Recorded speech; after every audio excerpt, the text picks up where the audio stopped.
is a real human brain. Well, it was, until a hot cloud of ash turned it into glass.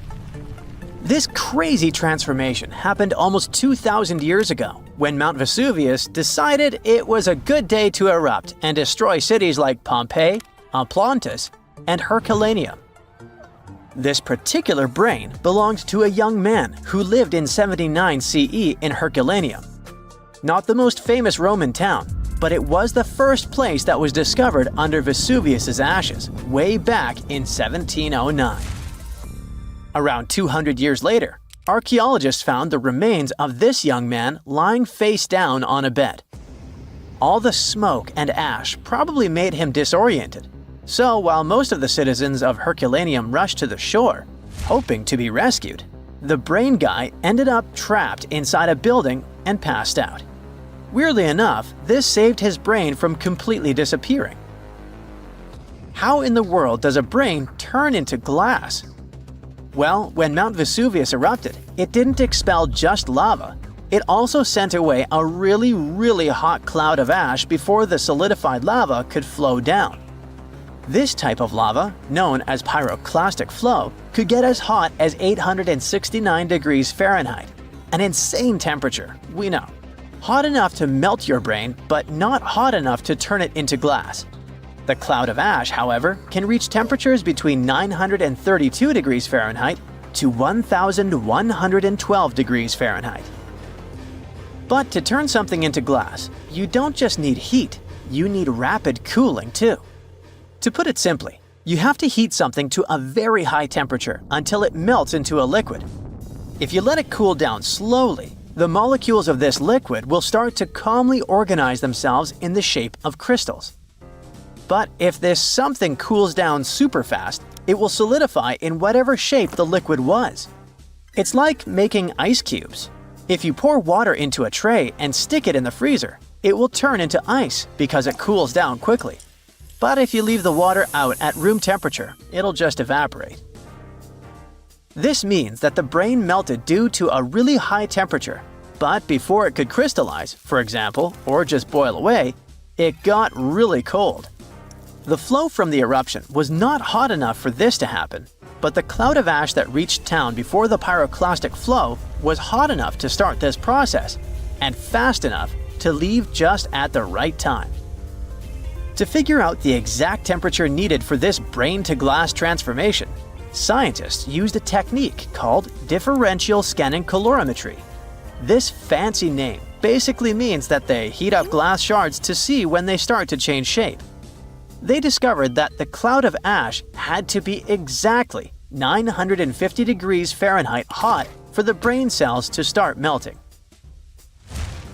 Now, remember how I said this guy was inside a building, but most of the citizens were outside? Well, those people were also exposed to this drastic change in temperature, but they didn't turn into glass because they were not being protected by the walls of a building. The protection provided by the skull surely helped our guy, but it was not enough. And since other people didn't have the same protection, their brains basically poofed. And before you ask, no other parts of his body turned into glass. You see, you need some liquid for the glass-making process to happen. The brain has a lot of water and fat, which makes it a prime candidate for the glassification process. Yes, I've just made that word up. Other organs might have contained liquid, but they weren't as protected as the brain, so they were destroyed by the heat. And bones? Well, bones don't have enough liquid, so they just remained the same. The ones that didn't char, anyway. When the brain turned into glass, it looked a lot like an obsidian stone, a type of volcanic glass formed by the cool lava of a volcano. Even the forensic archaeologist who discovered this glassified brain thought it was just a stone at first. He was studying the bones of our hero when he noticed something shining inside of his skull, right in the middle of all the volcanic ash that filled it. To his surprise, this thing was way more fragile than obsidian and smaller too, with some fragments being only a few millimeters large. He only figured this was part of that guy's brain after he took the glass to the lab. With the help of a microscope, he discovered that this was not a stone but an organic tissue, which is basically cells that form our organs. This organic tissue was made by protein, a molecule produced by living things like animals and plants. And this was not just any protein. This one was specific to the human brain because every organ is made of different types of protein. The researchers also found nerve cells preserved inside this glass, complete with the tendrils that help them receive and send messages. The microscope also showed what was left of myelin, a fatty substance that gives a speed boost to the messages traveling along the nerves. This isn't the first time scientists discovered preserved human brains. In fact, more than 4,000 brains have been found since the 17th century. It may not look like a big number, but keep in mind that finding only the brain preserved in a skeleton while the other organs are gone is not that common. You see, the human brain is actually the first thing that decomposes when we're 6 feet under, and it usually turns into liquid. When scientists stumble upon a human brain, it's usually dried, frozen, or literally turned into soap. A brain can be dehydrated if a person perishes in a place that is very hot, like a desert. Frozen brains are found, obviously, in places that are super cold, like polar tundras. A brain turned into soap may sound weird, but the saponification process is not that rare. You need a lot of fat and oils to make soap, and the human brain is filled with this. It's a complex process, but if you find a brain that turned into soap, it must have been buried in a place that is very wet and has little oxygen. Back in 1982, for example, construction workers found dozens of human skeletons in a pond in Florida. They were all 8,000 years old, and 91 of them actually had their brains still somewhat intact. And by intact, I mean they turned into jelly soap. During the 2000s, the brains of 45 people were found in Spain, preserved because of this saponification process. This discovery helped researchers understand the chemical composition of the brains and even the weather conditions of the moment when these people passed away. Scientists also discovered two 3,700-year-old brains in Turkey that belonged to a middle-aged man and a teenager that were trying to escape an attack on their city. This time, the brains turned into charcoal because of a super hot fire. And even though their skulls preserved the brains in this state, the heating and cooling process was probably not intense enough to glassify them. But this? It's the first time in history that scientists have found a brain that naturally turned into glass. It's like finding a unicorn, but in a more scientific way. So what does this discovery mean? Well, for starters, it gives us a glimpse into the lives of those who existed such a long time ago. Secondly, it taught scientists an amazing way to preserve the human brain. It also shows just how powerful nature can be. Powerful enough to turn a brain into glass, but delicate enough to preserve it for thousands of years. So, let's give a shout out to the young man who unknowingly contributed to science. He probably had no idea that his brain would one day be the star of a groundbreaking discovery. His tragic end has given us a fascinating peek into the past. It's dark, and it's hot, and it's difficult to breathe deep underground in Karowe Mine in the heart of Botswana. It's been countless hours since your shift started, and yet another rock in your hands doesn't look promising. On the other hand, there is a tiny chance that it's the largest diamond you've ever found. You decide to inform your Canadian bosses from Lucara Diamond Corp. And bingo! The stone you found turns out to be a breathtaking 2,492 carat diamond, the second largest ever found. Now, the average engagement ring size is 1.7 carats. It means that just this diamond could be enough to supply rings for more than 1,465 brides. You can compare the size of the previous stone with the size of a fist. And the weight of this priceless giant is over a pound. Its value hasn't been determined yet, but how about we speculate a bit? So, another diamond from the same mine, called the Constellation, was sold for $63 million in 2016. And that was only 813 carats, less than a third of this new one's size. The only other discovered diamond that's larger is the famous Cullinan diamond. It was discovered in South Africa back in 1905 and weighed 3,106 carats. Now, calculate how many engagement rings we could make out of it and write the number down in the comments. Sadly, it was later cut into several smaller diamonds, and some of those pieces are now part of the British crown jewels. Interestingly, once there was an even larger diamond-like stone, a black diamond called carbonado. It was found above ground in Brazil in the late 1800s. The coolest thing about it is that it may have come from a meteorite. The Sergio Carbonado, which is the stone's name, was broken into smaller pieces. They wanted to use it in industrial drill bits because it's one of the toughest materials on Earth. This new diamond was actually found with the help of advanced technology. The company used an X-ray system called Mega Diamond Recovery X-ray Transmission to detect the stone. This isn't the first record-breaking diamond Lucara has found at the Karowe mine. Back in 2019, they discovered the Sewelo diamond, which was 1,758 carats. At that time, it was the second largest diamond in the world. Luxury brand Louis Vuitton later purchased the gem for an undisclosed sum. And before that, in 2015, they found the Lasceti La Rona diamond at the same mine. It weighed 1,109 carats and brought the company $53 million in 2017. Diamonds aren't the only amazing thing you can find in the ground. The better and deeper you dig, the rarer objects you're likely to discover, like an ancient lipstick, for example. It might be the oldest lipstick in the world since it's about 5,000 years old. This deep red lip paint was found in a stone vial in southern Iran.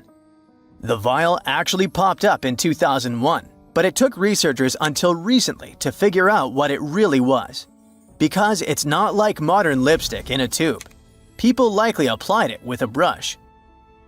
Researchers are happy, since this find could give us a glimpse into what women from the Bronze Age might have done to stand out.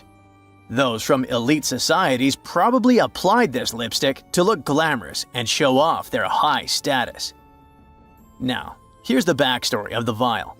It came from a 3rd millennium BCE graveyard and was linked to the powerful Marhazi civilization.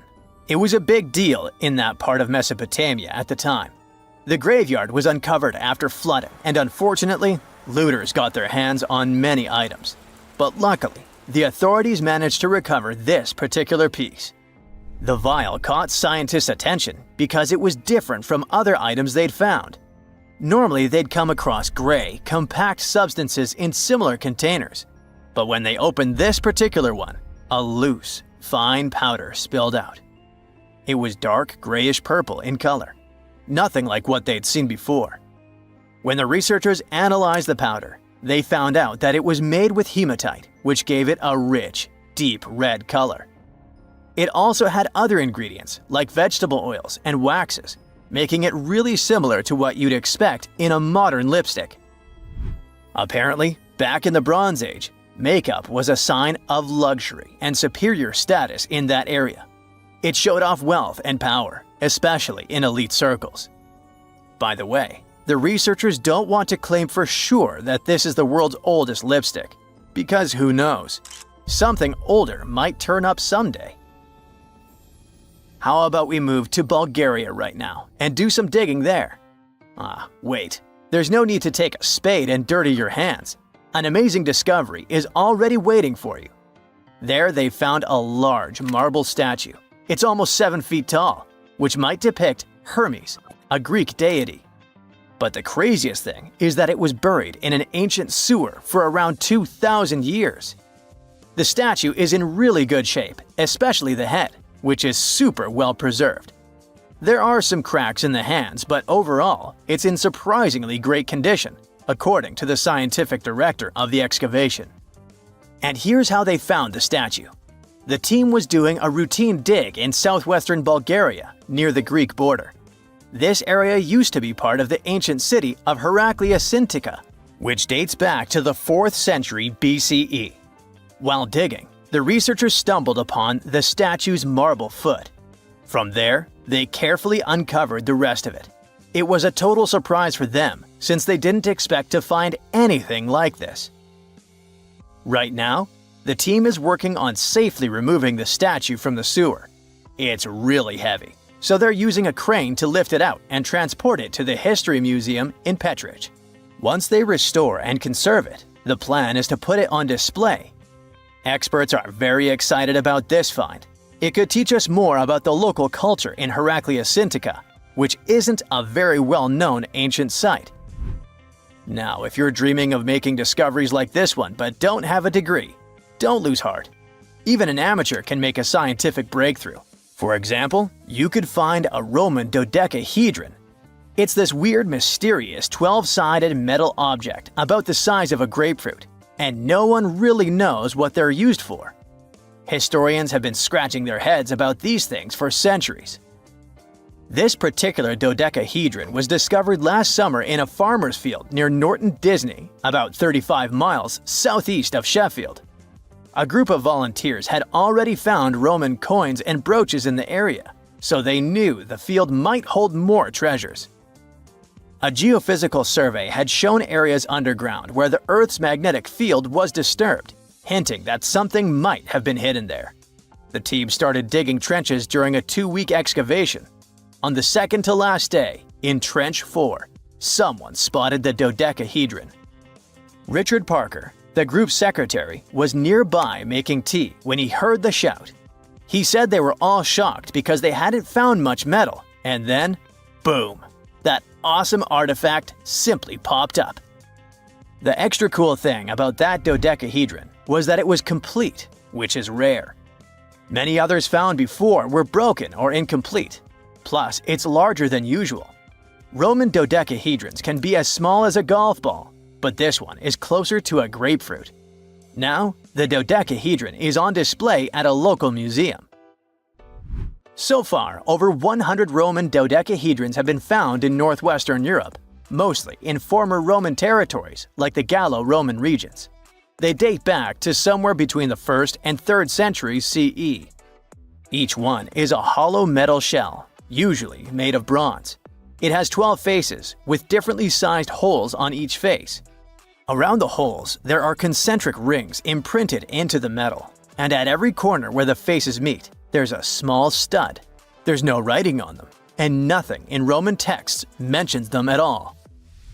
That's why nobody knows what these dodecahedrons were for. There are loads of theories.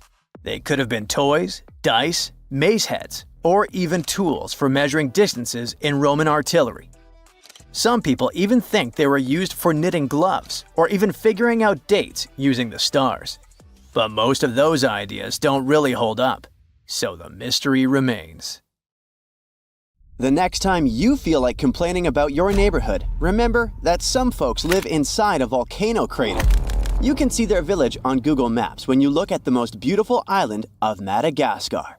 There's an almost perfectly round dark spot on the map. Roads are running on both sides of it, but don't cross it. When you zoom in enough, you'll see a village with houses sitting in the middle of a crater. The nearest marked town is 5 miles away from it. You could think it's some tribe that's lived there for centuries and wouldn't move no matter what. But as you look at the maps from previous years, you can see it's not shrinking, but growing. The first houses appeared here in 2008. So, why would someone living in the 21st century willingly relocate to such a well-hidden and isolated location? This question was bothering the team of Vox, an American news website. They decided to solve the mystery with zero data available on the unusual village. The first logical step was to find someone local and just ask them about what was going on behind the crater walls. It was tricky from the start, as some places marked on Google around the area turned out to be fake and inspired by manga. The real places didn't have any contact information. Then, they reached out to an organization that had some pictures on Instagram posted from the nearest town. They responded, but it didn't help at all as they had never been near the mountain in question. So, the journalists decided to try and reach out to experts in agriculture and biogeography work who might have connections in the region. It was obvious at that point that a simple Google search or a couple of messages wouldn't help. So they decided to ask someone based in Madagascar to go and see the place. The mystery chasers got in touch with the head of a local video production company. She was surprised that someone would live in that area because of earthquakes, but agreed to get a crew and travel around 85 miles from the capital of Madagascar to the village. They set the expedition date for January, in the middle of the rainy season. The closer they got to the location, the worse the roads became. At some point, they had to change from the car to motorbikes and finally walk to their destination for an hour. A storm interrupted their plans. They had to go back before it would become impossible to pass on the slippery terrain. For safety reasons, they decided to postpone their expedition until the end of the rainy season in May. In the 4 months between the two expeditions, the Vox team decided to learn more about the mysterious location. It turned out that the mountain dated back to the Cretaceous period, and it was volcanic. An expert explained that the mountain we see today must be 90 million years old, older than Mount Everest and the Grand Canyon. So, the volcano that was sitting here was long extinct. The massif surrounding the crater is a huge alkaline ring complex. It was once a thriving village because of its elevated position and access to fresh water. The soil here is really fertile thanks to the alkaline chemicals in it. As the rainy season was over, the local crew was ready for another attempt to solve the mystery of the village inside the crater. This time, the weather and the roads were perfect. But there was a new problem. As they reached the village, the locals weren't too thrilled to see them. Finally, the leader of the Big Island Village, that's how its name translates, agreed to show them around. It turned out there were about 50 houses in the village and 300 people, all belonging to the Betsilio ethnic group. When their hometown became overcrowded, they knew it was time to look for a new home. One of the village elders knew this could be the new location. He traded cattle in the area and remembered this wide-open, empty space. So they traveled around 240 miles from their old home to their new crater village. They grow cash crops, mostly lemons and oranges, and sell them at the markets in neighboring cities. Transporting goods is challenging because the roads leading to and around the village aren't in the best condition. The volcanic mountain witnessed the separation of Madagascar from India around 88 million years ago. Ever since the island has been isolated from the rest of the world, and the result of this loneliness is a unique flora and fauna. There are 40 species of lemurs you won't find anywhere else on Earth. All hail King Julian, if you know what I mean. Plus, there are about 800 species of butterflies. 92% of Madagascar's mammals, 89% of its plant life, and 95% of its reptiles can only be found here. So, if you want to meet creatures like the giraffe weevil, the panther chameleon, the tomato frog, the adorable predator fossa, cute lemurs like the sifaka or the indri, and many other cool animals, you have to travel here. Scientists have 3 major theories on how the beautiful diversity of land animals made it to the island. First up, some species might have been chilling on Madagascar before it even became an island. Second theory, they swam or rafted their way from mainland Africa when the currents were feeling generous. Lastly, there's the land bridge idea. The problem is that there is hardly any fossil record in Madagascar between the time of the dinosaurs and about 2,000 years ago. In a new study, researchers compared the genes of modern-day Madagascar species with their mainland African relatives, trying to figure out when each animal's ancestors hitched a ride to the island. It turned out that some species in Madagascar have been there for over 80 million years and have seen the island split from the Indian subcontinent. It means that creatures like the big-headed turtle survived the dinosaur extinction event 66 million years ago. But most of the reptiles, mammals, and amphibians opted for a more adventurous journey. They descended from smaller animals that likely rafted their way to Madagascar. Lemurs, for example, probably had tiny ancestors, like the mouse lemurs. Tortoises might have just floated across the Mozambique Channel without needing a raft to get to their destination. The first humans settled here just around 1,300 years ago. The island's name is still a bit of a linguistic mystery. Legend has it that Marco Polo, the famous Venetian merchant, gave it the name after getting his geography a bit mixed up. He confused it with the kingdom of Mogadishu in East Africa, did some mispronunciation, and voila, Madagascar was born. Despite the uncertainty in its name's origin, language and culture point straight to Indonesia. Some scholars argue that the first settlers came here straight from Indonesia, with African influences sprinkled in later through migration. Others think it was a mix of several voyages along the coasts of India, the Arabian Peninsula, and Africa, creating a diverse melting pot. Most people on the island speak Malagasy, the national language, which is based on the Latin alphabet. French is also widely spoken and is officially recognized. If you're using vanilla on a regular basis, chances are that it comes from Madagascar. The island supplies around 80% of the world's natural vanilla, and it makes 25% of the country's exports. They also sell clothing and textiles, cloves, fish and shellfish, and various food products overseas. They use most of the land to let their cattle wander and enjoy the juicy green grass. Some of the oldest villages used to be built on hilltops surrounded by huge ditches for defense. But later, they've been rebuilt on lower grounds. It's more handy to do agriculture down there. Back in May 2015, David Hole took his metal detector and went looking for gold. He picked the perfect spot for it. Mayburrow near Melbourne, Australia, was the top location down under during the gold rush in the 19th century. The detector beeped, showing there was something precious hiding in the ground. David found a very heavy reddish rock with a weird, dimpled surface resting in some yellow clay. As it turned out later, the find was indeed priceless, but only for science. David took the rock home, hoping he'd be able to open it and find a gold nugget inside. He tried a rock saw, an angle grinder, and a drill, and put the rock in acid. Nothing worked. Not even a sledgehammer did the job. A couple of years later, he decided to take the rock to Melbourne Museum and finally find out what it really was. It turned out it was a meteorite, and a rare one. The geologist working at the museum was over the moon, as after years of looking at thousands of rocks that people had thought to be meteorites, he finally got his hands on the real thing.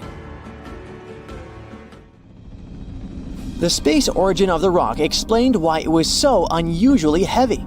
It contained dense forms of iron and nickel, and those guys weigh a lot. And it got its dimpled surface because it started melting when it plunged through Earth's atmosphere.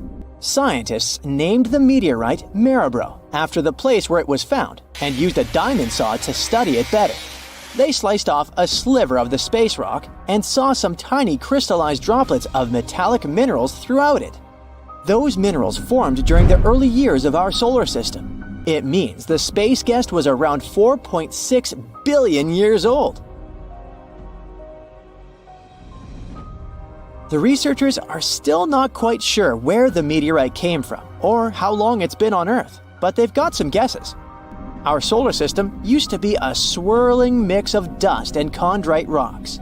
Gravity did its thing and formed planets, but there were some leftovers, and most of them ended up in a massive asteroid belt. The Mayburrow meteorite likely took a detour from the asteroid belt between Mars and Jupiter. It got bumped out of there by asteroids crashing into each other, and one fine day, it decided to crash into Earth. Carbon dating says that this space rock has been chilling on Earth for somewhere between 100 and 1,000 years. There were meteorite sightings in the 19th century that could match up with when it made its grand entrance. The scientists say the Mayburrow meteorite is even rarer than gold. It's only the 17th meteorite ever found in the Australian state of Victoria and the second largest. In the 80s, David Mazurek from Michigan decided to buy a farm not far from Mount Pleasant. The new property came with a weird bonus, a large rock that kept the barn door open. The farmer explained the rock was a meteorite. It had literally fallen from the sky in the 30s. The farmer and his father found the crater the meteorite had left and dug out their guest from space, which was still warm. They couldn't think of a better use for it than to serve as a doorstop. I mean, what else can you do with a meteorite? The new owner got to keep the unconventional doorstop and must have grown fond of it. When he was moving to a new home, he took the rock with him and used it for the same purpose for another 30 years. Sometimes David would let his kids take it to school. It must have gotten some easy A's in physics and astronomy. Then, he heard that other Michigan residents find and sell pieces of meteorites for some serious cash. Since his piece was an impressive 22 pounds, he decided to take it to Central Michigan University to find out its value. A local geology professor was getting tired of similar requests because, for around 18 years, she had to explain to people all the rocks they had brought her weren't meteorites at all. But this time, she felt it was the real thing. She tested the rock and determined it was a meteorite made from iron and nickel. It turned out to be the 6th largest recorded find of this kind in Michigan, and the most valuable specimen she's ever worked with. They sent a slice for another round of verification to the Smithsonian Institute in Washington, D.C., and soon it was all official. It turned out that the meteorite was a piece of an early solar system. The Smithsonian and a museum in Maine offered some good money for the space rock. Mazurek decided to sell his meteorite to Michigan State University's Abrams Planetarium for $75,000. He generously shared 10% of the money with Central Michigan University's Earth and Atmospheric Sciences Department, where they confirmed the rock's true identity. I hope the money he was left with was enough to buy a new doorstop. While some use meteorites as furniture, scientists have found a way to utilize them to extract oxygen from water on Mars. Traveling to the red planet is impossible without oxygen. We need it both to breathe and fuel rockets for a return trip to Earth.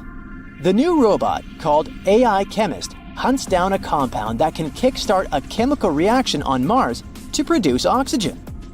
The compound is crafted from elements found in Martian meteorites.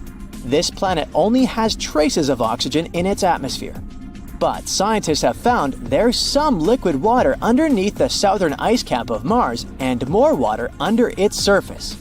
So, they needed to figure out how to break down this water into its hydrogen and oxygen molecules using materials available on the red planet.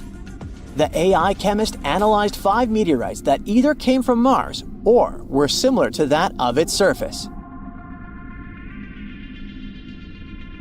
It used a laser to locate large amounts of iron, nickel, calcium, magnesium, aluminum, and manganese in the samples. These elements will be enough to produce more than 3.7 million possible molecules to break down water and generate oxygen on the red planet. Finding the right algorithm for this process would take us humans around 2,000 years, and the robot managed to do it in a matter of weeks.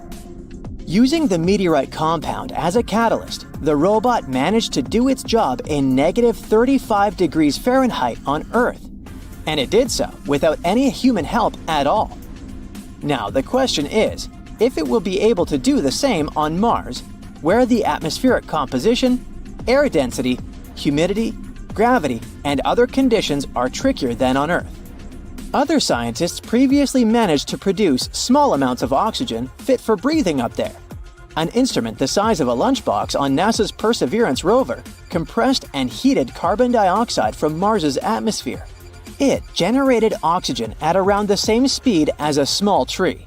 I think Matt Damon's character from The Martian would have loved all these advances in space science. Thousands of meteorites crash into our planet every year. 95% of them are thought to come from just 2 sources. 75% from the crust of a big asteroid, and 20% from the mantle of an even larger celestial body that bit the dust ages ago. But in May 2020, researchers stumbled upon some meteorite pieces in the Sahara Desert that were like nothing they'd seen before. They were labeled as ungrouped chondrites, a type of rock that formed from melted minor planets way back in the solar system's early days. This makes the find slightly older than Earth itself. But unlike others of its kind, this meteorite was made out of andesite, which made it even more unique. It could serve as proof that the early protoplanets in the solar system and a ton of other debris either got wrecked or joined forces in building the rocky planets we know today. So hi, how about exploring some cool and unusual artifacts from the past? Let's go! Have you ever heard of Chinese magic mirrors? These mirrors were made of solid bronze. They had two sides. The front was a shiny polished surface, similar to our typical mirrors. It was the back that did the magic. When bright light fell on the mirror, it looked as if it was transparent, and the pattern on the back of the mirror got projected onto the wall. The backside could have different designs on it, depending on what its creator wanted to depict. Since the mirror was made out of bronze, no one expected this optical illusion to occur. These ancient artifacts date back to 2900 to 2000 BCE. They became popular in China and were produced in large numbers at the time. Eventually, their fame faded away. For centuries, the magic of these mirrors baffled both people and scientists. In the 11th century, Chinese scientist Shen Ku decided to study the mirrors. He conveniently had 3 of them. He was surprised by the ability of the metal to act as if it were transparent. He believed that some tempering techniques created surface wrinkles on the mirror to make it translucent. Yet these wrinkles were imperceptible to the human eye. It turns out he was right. Many scientists tried to decipher the open mirrors over the centuries, but remained clueless. Finally, in 1932, William Bragg discovered that Shen Ku had been right about imperceptible surface wrinkles all along. Every once in a while, people open multiple tabs in a browser and come to a point where there's no room for a new tab. Apparently, this had also been happening long before computers and the internet were invented. Meet the 16th century browser. This is a full-size book wheel.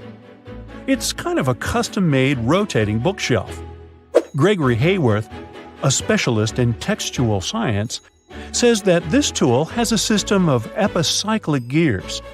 That means that the book wheel has a working principle like a planetary system.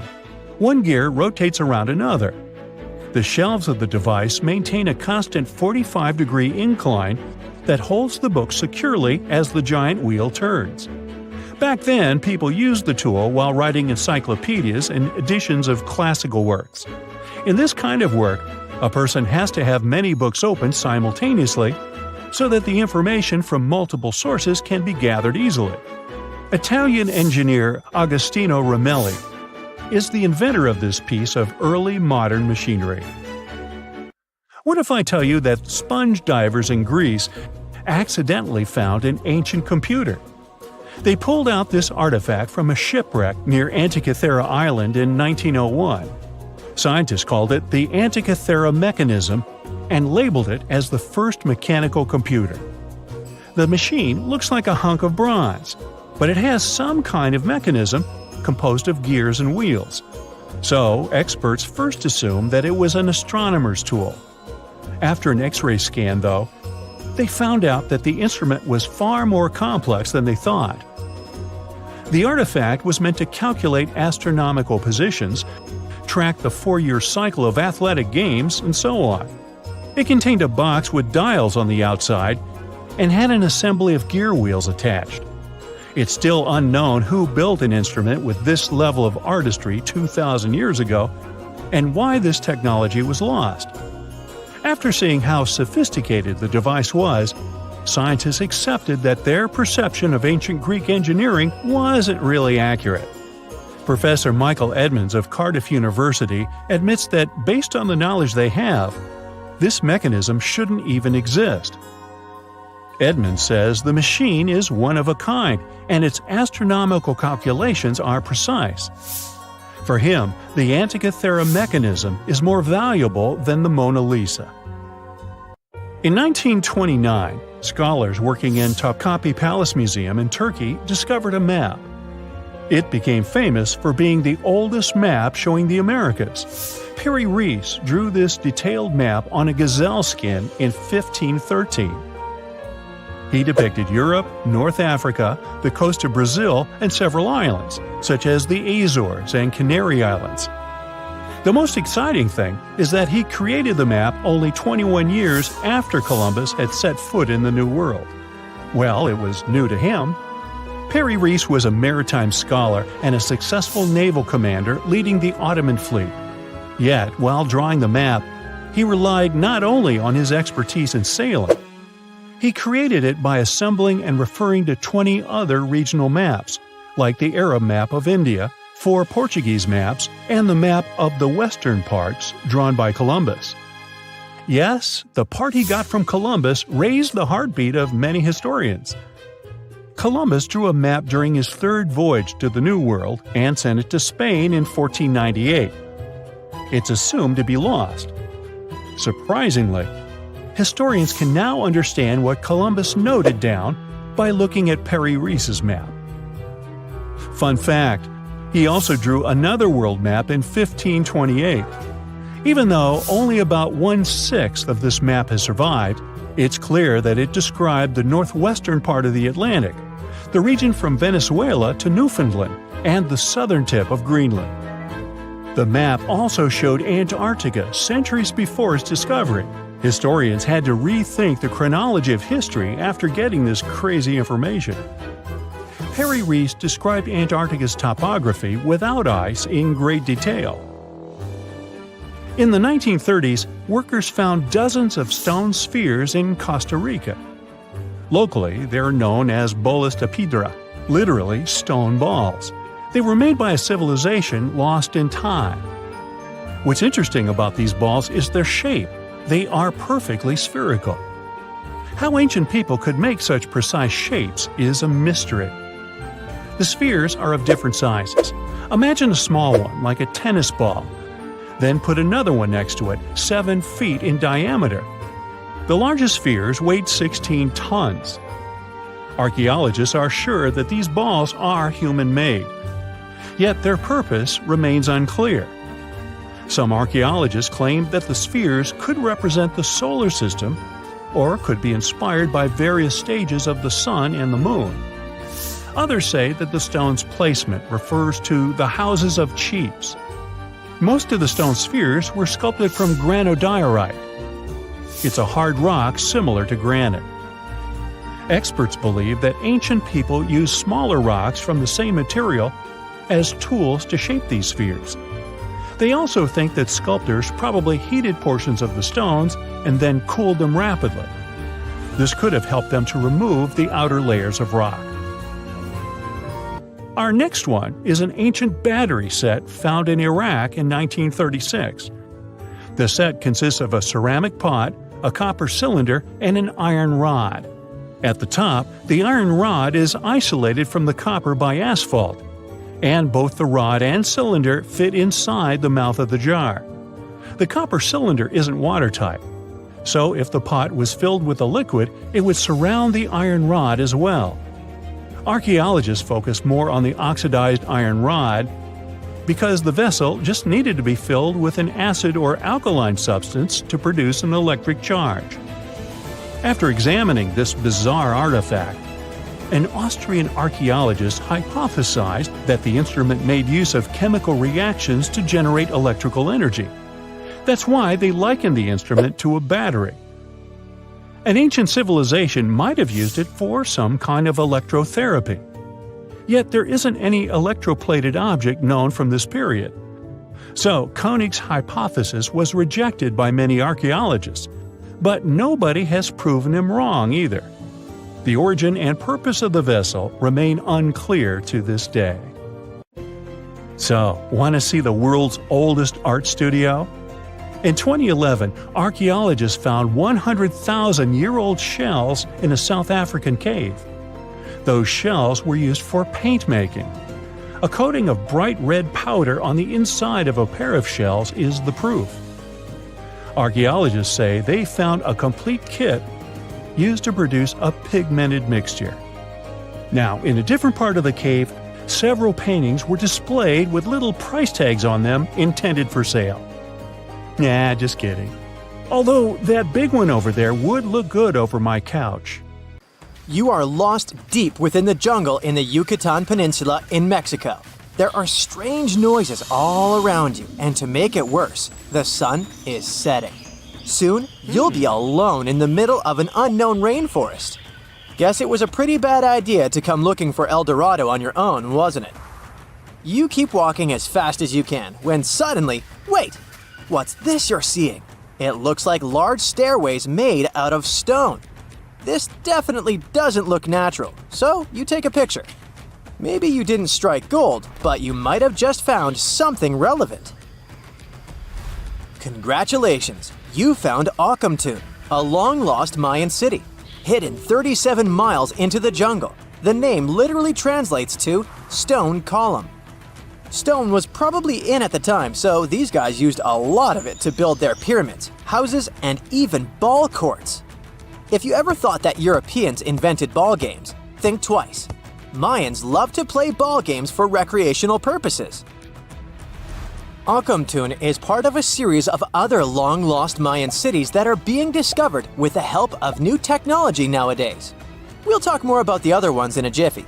Perhaps the biggest surprise of this one is that it was surrounded by wetlands, which is why the city was built on high ground.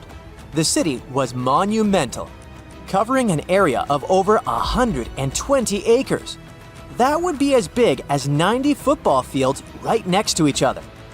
Scientists have found proof that Akamtun had pyramids of up to 49 feet high, and that it was likely an important social hub between 250 and 1000 CE. This is definitely a game changer. But lost Mayan cities began to be unearthed in the 19th century. Modern technologies, such as LiDAR imaging, help archaeologists see through dense canopies of the forests. This means that people don't really have to risk getting lost in the tropical jungle like you did at the beginning of this video. LiDAR works sort of like an X-ray.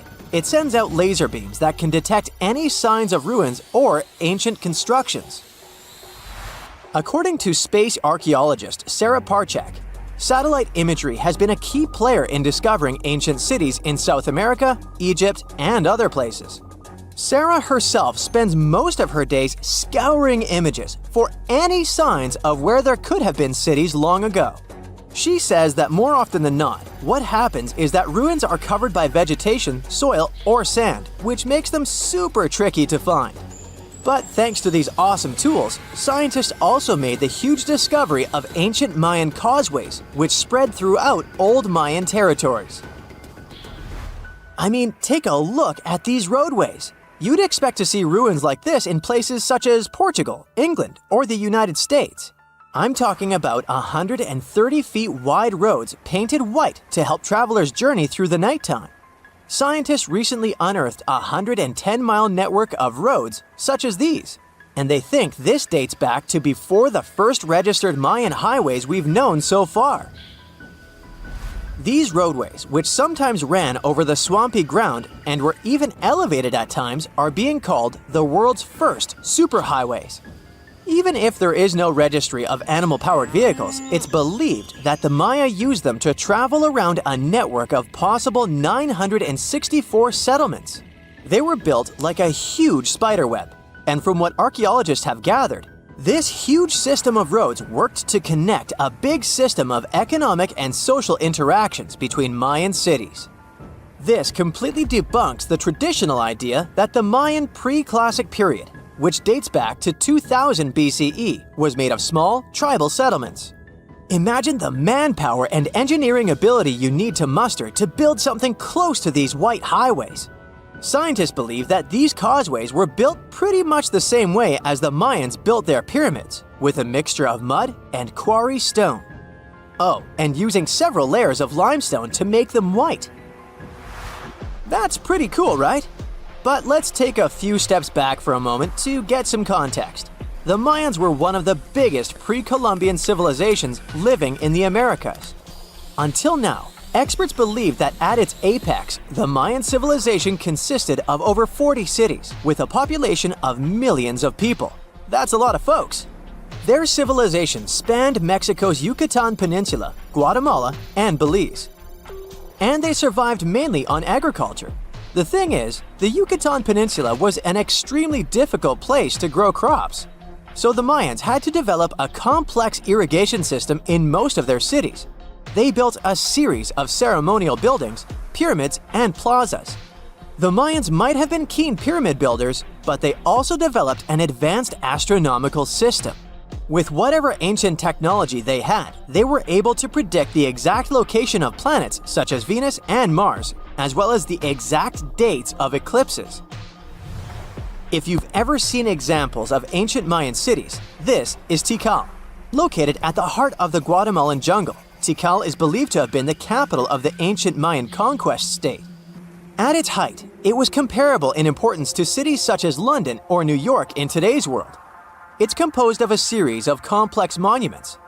The North Acropolis is one of Tikal's most ancient complexes of monuments. Built solely by human hands around 350 BCE, it served as the resting place of kings and chiefs. Its monuments are up to 200 feet high. Back in the day, the step pyramid temples were painted a beautiful red. Mayans loved that color. Today, of course, you'll only see the limestone. Then there's Chichen Itza. It's got one of the best preserved pyramids on Earth to date. Located in Mexico's Yucatan state, this Mayan city is well over 1,500 years old. At its peak, it was home to 35,000 people. The site covers 4 square miles of land. The highlight is El Castillo, a tremendous step-like temple standing 80 feet above ground. Its most peculiar feature is that it has 91 steps up each of its 4 sides, including the upper platform, which makes for 365 steps, the same number of days as the solar year. You can see that these folks were a pretty big deal, huh? That's why nobody can really understand what happened to them. There's a big lack of evidence on the decline of this almighty empire.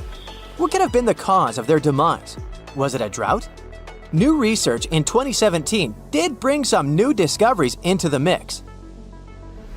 Using data from a site at Ceibal, located at southwest of Tikal, scientists analyzed radiocarbon data from ceramics and archaeological excavations to extract new information about the unexpected demise of this great civilization. The information shows that instead of a sudden collapse, the Mayans most likely fell in waves of social instability and political crises. These events are believed to have deteriorated Mayan city centers and began causing the dispersion of the Mayan population. It's hard to pinpoint the exact causes, though. But hey, recent discoveries are shedding a big light on humanity's past. Not only about the Mayan Empire, but about other long-lost civilizations of South America. A major recent discovery in Brazil was done using satellite imaging technology and is also shocking scientists. Some images from near the Xingu River, also in the Amazon, suggest that cities of millions of people might have existed inside the jungle, way before our modern civilization ever existed. I mean, if this doesn't shock you, I don't know what will. Satellite imagery also detected a network of trenches dating back to 200 and 1200 CE in the Bolivian Amazon forest. These proofs suggest settlements that could have supported around 60,000 people right in the middle of the Amazon forest. When researchers from the University of Florida went on ground to check the satellite information, they were shocked to find several mounds that were accompanied by ditches and geoglyphs. Archaeologists also found remnants of carefully designed walls centered around plazas, much like the type of construction done by the ancient Mayans. Have you heard of Gobecletepe? It's an ancient site in Turkey that literally made historians rewrite history books. Over 11,000 years ago, a group of prehistoric humans crafted an enigmatic masterpiece that's even older than Stonehenge.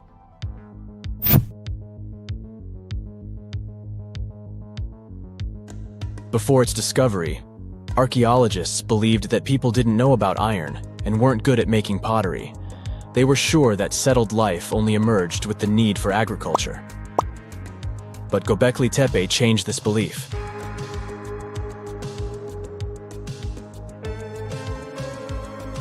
The place has revealed that it was the temple that paved the way for a settled life, not agriculture. Until this discovery, researchers believed that farming was the catalyst for sedentary living. Meet Professor Schmidt, the guy whose findings changed this theory. He managed to prove that hunter-gatherer communities laid the very foundations of this way of life.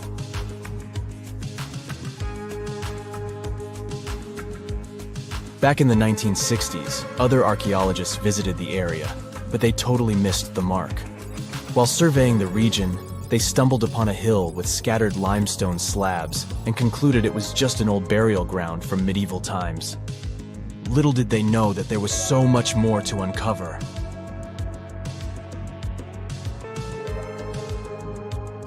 In 1994, Schmidt embarked on his own survey of prehistoric sites in the area. Surprise!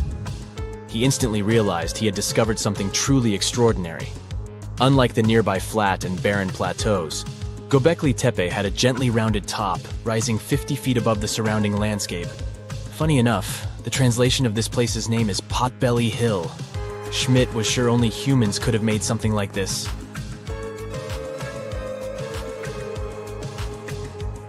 Those broken limestone pieces that were mistaken for gravestones turned out to be way more exciting.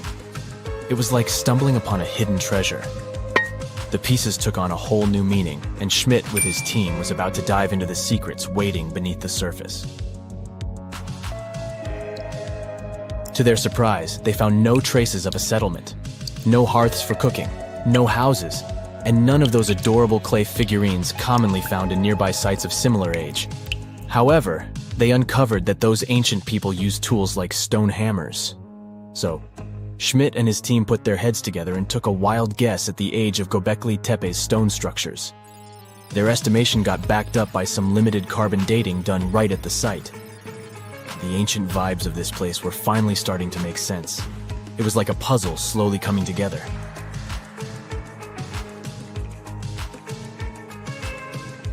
You may think that back then, people didn't have special tools to create something as cool as Gobekli Tepe. Not true. Turns out, these prehistoric folks used flint tools instead of fancy metal chisels. They were also skilled at chipping away softer limestone and crafting pillars right on the spot. Afterward, they carried the pillars a short distance to the summit and placed them upright. Once the stone rings were complete, they covered them with layers of dirt. Over time, they added new rings, and voila! You've got a cool hill to impress people in the future.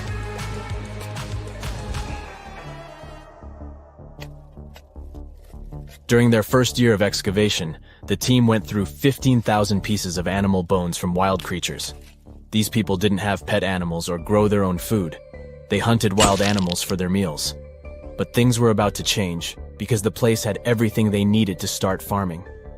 Scientists say they had wild sheep and wild grains that could be domesticated. And guess what? Just 20 miles away, geneticists found evidence of the world's oldest domesticated strains of wheat at a prehistoric village.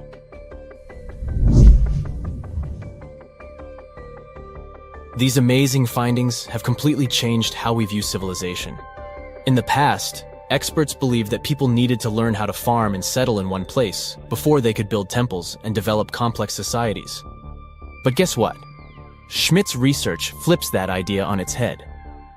He claims that the incredible effort put into constructing these astonishing structures actually set the stage for the development of advanced societies.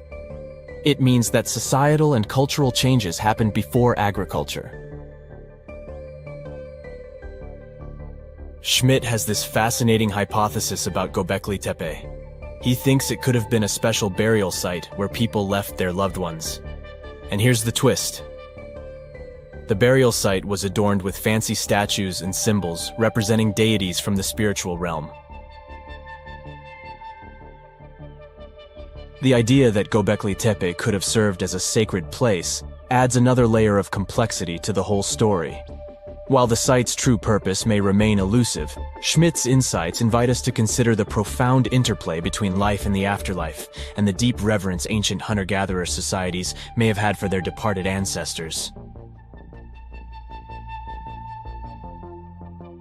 Now let's talk about the stars of the show, the mesmerizing T-shaped columns that dominate Gobekli Tepe. These mysterious structures range from 10 to 20 feet tall and most likely represent stylized human figures. But one figure stands out from the rest, the three-dimensional lion relief. This depiction really fires up our imagination. Why? Because it hints at the possibility that lions roamed Anatolia during the Neolithic period.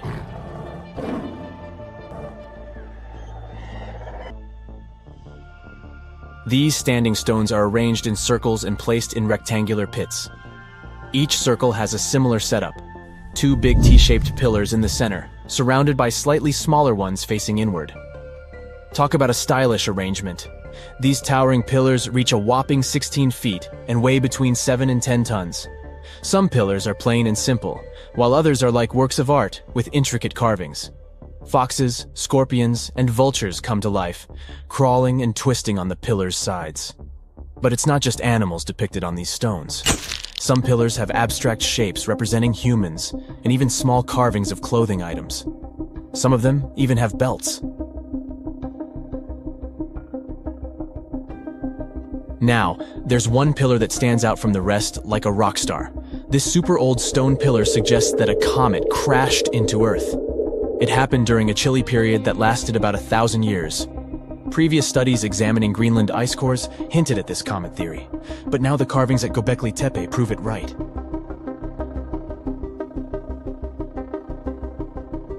The carvings on the pillars are like a historical comic strip.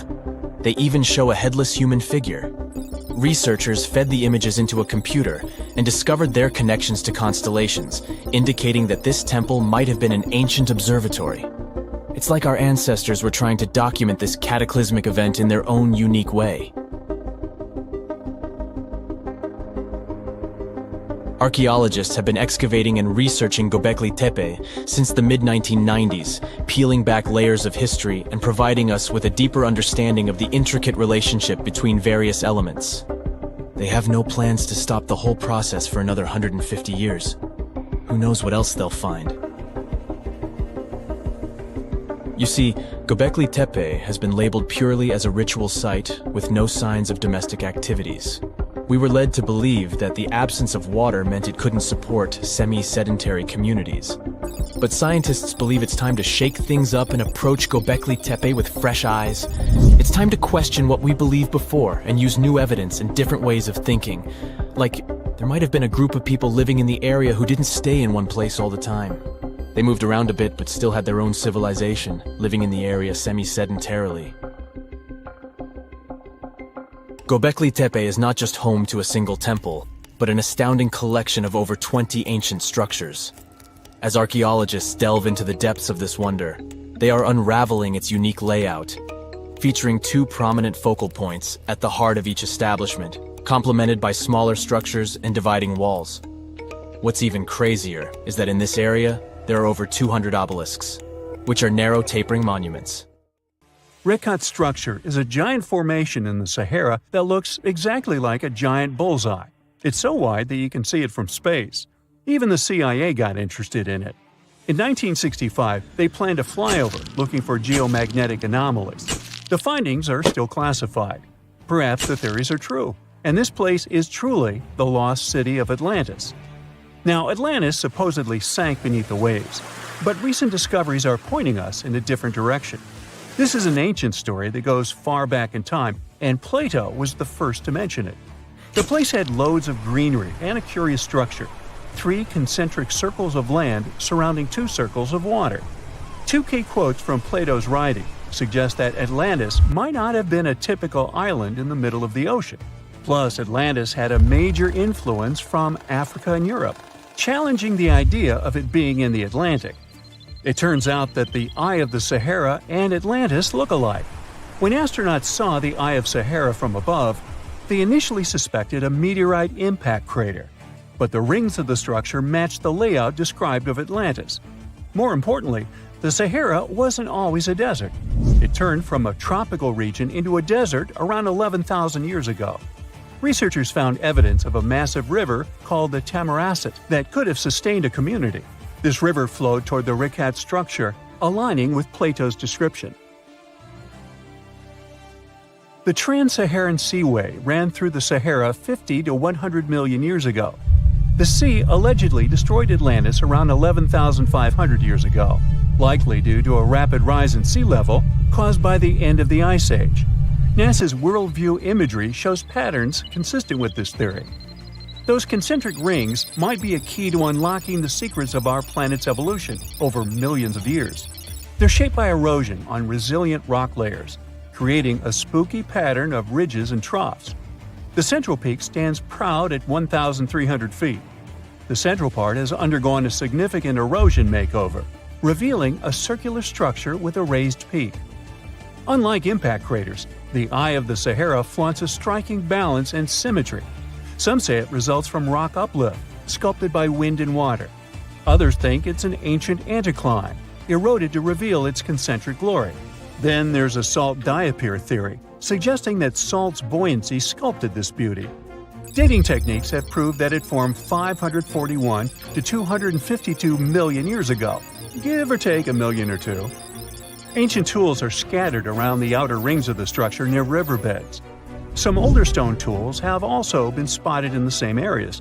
And still, even though some spear points from the Neolithic period have been found, there aren't many signs that people were living there back then. The area seems to have been used for short-term activities like hunting and making tools.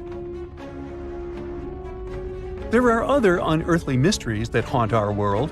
One such enigma is in Norway, the ominous Hessdalen light phenomenon, also known as the Valley of Lights, leaves scientists confused. This valley is 10 miles wide. It's quite isolated, but a peculiar blue box sits high on the hillside, equipped with cameras scanning the valley. The unsettling saga began in the 1980s, when the night sky over Hessdalen erupted with burning fireballs, a recurring spectacle that sent shivers down the spines of those who witnessed it. This wasn't a fleeting occurrence, rather it became a regular thing. Terrified locals reported encounters with these unexplained luminous phenomena, some of which happened near their homes. Unease spread like wildfire. At its peak, there were about 20 sightings every week. The phenomenon made its way into newspapers, magazines, and media worldwide. Soon, people flocked to the valley, hoping to see the lights themselves. In 1984, experts joined the fray, armed with sophisticated instruments like magnetometers, radiometers, and other ometers. What they encountered was mind-bending, lights that defied explanation. Some moved at a leisurely pace, while others raced through the sky at an astonishing 19,000 miles per hour. People tried to explain these lights: airplanes, distant reflections, ball lightning, satellites, planets, meteors. But the speed and how these lights danced ruled out all those theories. We're slowly approaching another mysterious place.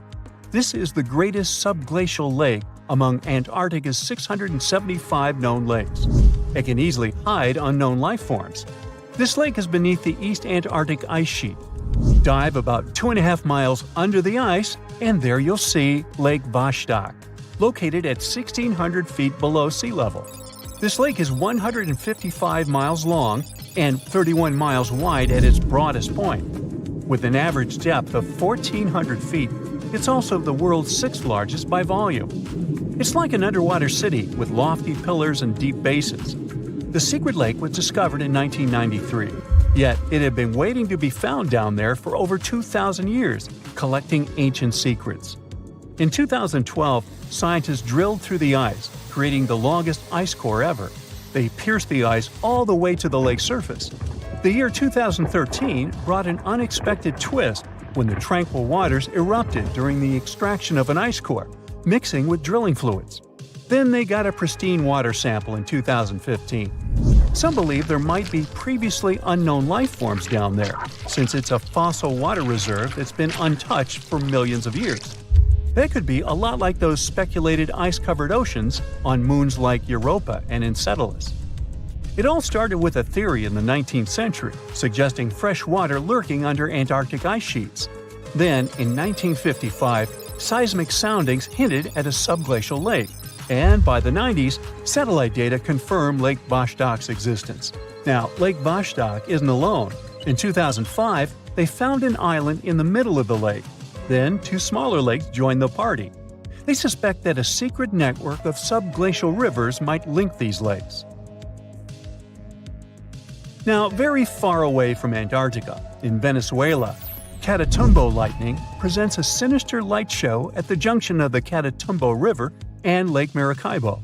This unsettling lightning phenomenon happens at about 140 to 160 nights a year, going on for 10 hours a day, and can flash up to 280 times in a single hour. The frequency of this lightning show changes with the seasons and from year to year. There was a break between January to March in 2010, causing a bit of worry that it might vanish forever. As the sun sets, winds from the east start picking up speed. The strong wind is called a nocturnal low-level jet, like what you see in the Great Plains of North America. These winds bring moisture, mostly from the Caribbean and the lake itself. This humid air hits high mountain ridges, causing thunderstorms to form over the mountains. Thanks to the ongoing wind situation, more thunderstorms appear as the night goes on. This pattern repeats itself, and is why this area has the highest annual lightning rate globally. The next place scientists cannot explain is in China. That is the Longyu Caves. They have lofty slanted roofs and sturdy pillars. The spot remained hidden for centuries. These human-made caverns, built around 2,000 years ago, decided to reveal themselves only in the 90s. Local farmers drained some ponds and unveiled 5 massive caverns. Further digging exposed an additional 19 smaller caves. They range from 60 to 110 feet in width and 26 to 50 feet in height. Archaeologists found historical relics from the reign of Emperor Zhuan of Han, dating back to over 2,000 years ago. Now, how did these caves survive for more than 2 millennia without falling apart? No ancient records explain the way they were crafted either.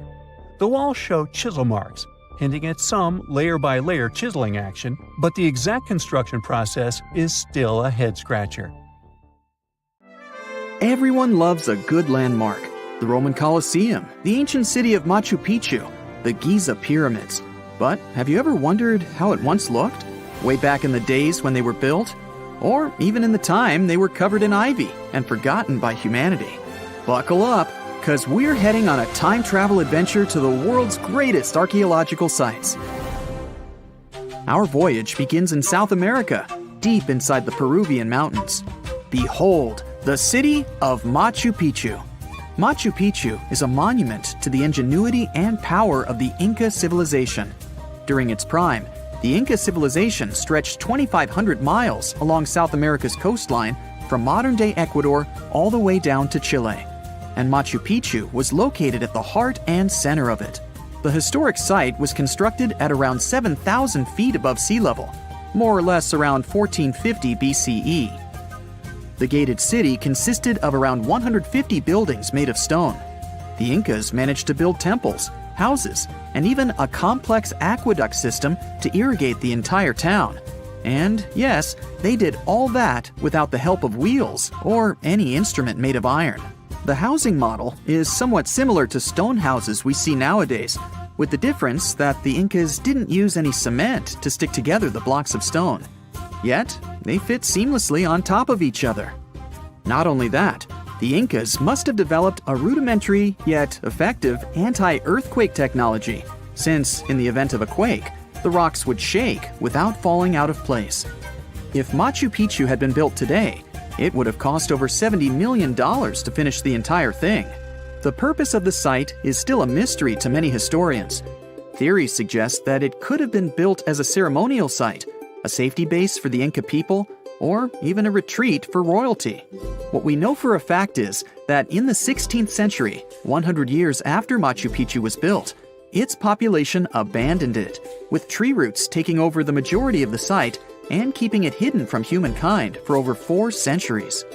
It wasn't until the 20th century that the world was reintroduced to Machu Picchu when a Peruvian farmer led Yale University professor Hiram Bingham III to visit the site. Since then, Bingham and many other explorers dedicated their lives and research to studying the archaeological wonder of Machu Picchu. Now, for the next stop on our time-traveling vehicle, the city of Pompeii in Italy. Pompeii has crowded our collective imagination for many years. The eruption of the Mount Vesuvius volcano in 79 AD and the destruction of an entire city is hopefully not something that will happen again. But I bet you're wondering, what did Pompeii look like on its last day? It took 18 hours for Pompeii's streets, markets, houses, and forums to be buried under millions of tons of volcanic ash. Thanks to some clever scientists, we discovered that the lava and ashes that covered Pompeii on its very last day actually helped to freeze the city in time. Different from ice, the cloud of ashes did not preserve the city intact, but as the items disintegrated over 2,000 years, they left voids under the earth.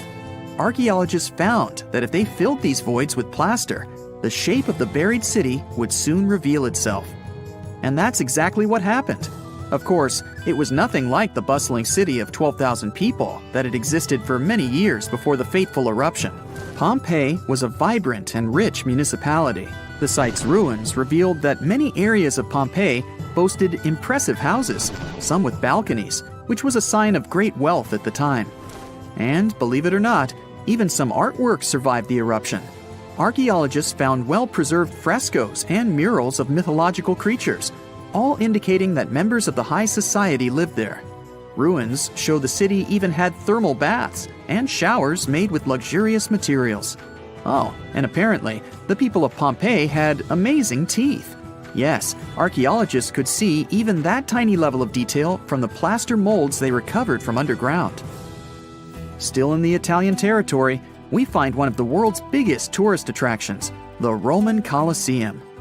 It was built as an amphitheater during the reign of Emperor Vespasian, around 70 AD.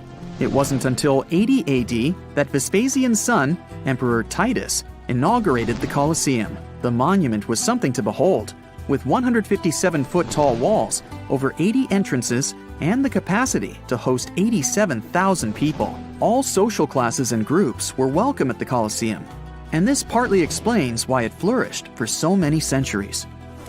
During the decline of the Roman Empire, around the 6th century AD, the Colosseum started being neglected and abandoned. The monument was looted, and some of its columns and stones were used to build infrastructure elsewhere. Only 1/3 of the original Colosseum still remains, and if it's big now, imagine what it once was. Greece was home to one of the world's largest empires. At the height of this empire, literally and historically speaking, more or less 2,400 years ago, the Greeks built a citadel known as the Acropolis.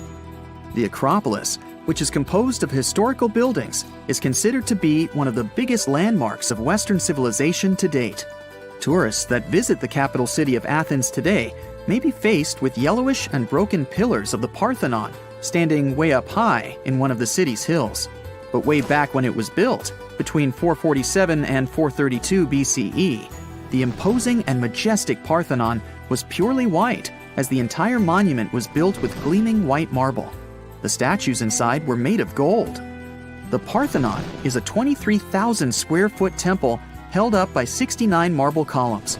The largest blocks of marble are massive, weighing around 10 tons each. And the most surprising fact is that the marble didn't come from Athens, but from a nearby site that stood 10 miles from the Acropolis, known as Mount Pentelicon. Historians intrigued by where the primary material for building the Acropolis came from found tiny and big blocks of marble all scattered around the floor of Mount Pentelicon. There was also a paved road that the Greeks had built to carry the rocks around. But perhaps the most impacting monument of all times is located at the heart of the Middle East, outside the Egyptian city of Cairo. The pyramids are considered one of the 7 wonders of the ancient world. The Giza Pyramid Complex was built as a tomb for the pharaoh Khufu around 4,500 years ago. Between 20 to 30,000 people took part in the construction process. It's composed of 3 pyramids. The massive monument is made out of approximately 8,000 tons of granite and over 550,000 tons of mortar, which gives it the appearance it has today. Would you believe me if I told you that the pyramids didn't always look like this? Far from it. They were shiny white with a golden triangular tip at the top.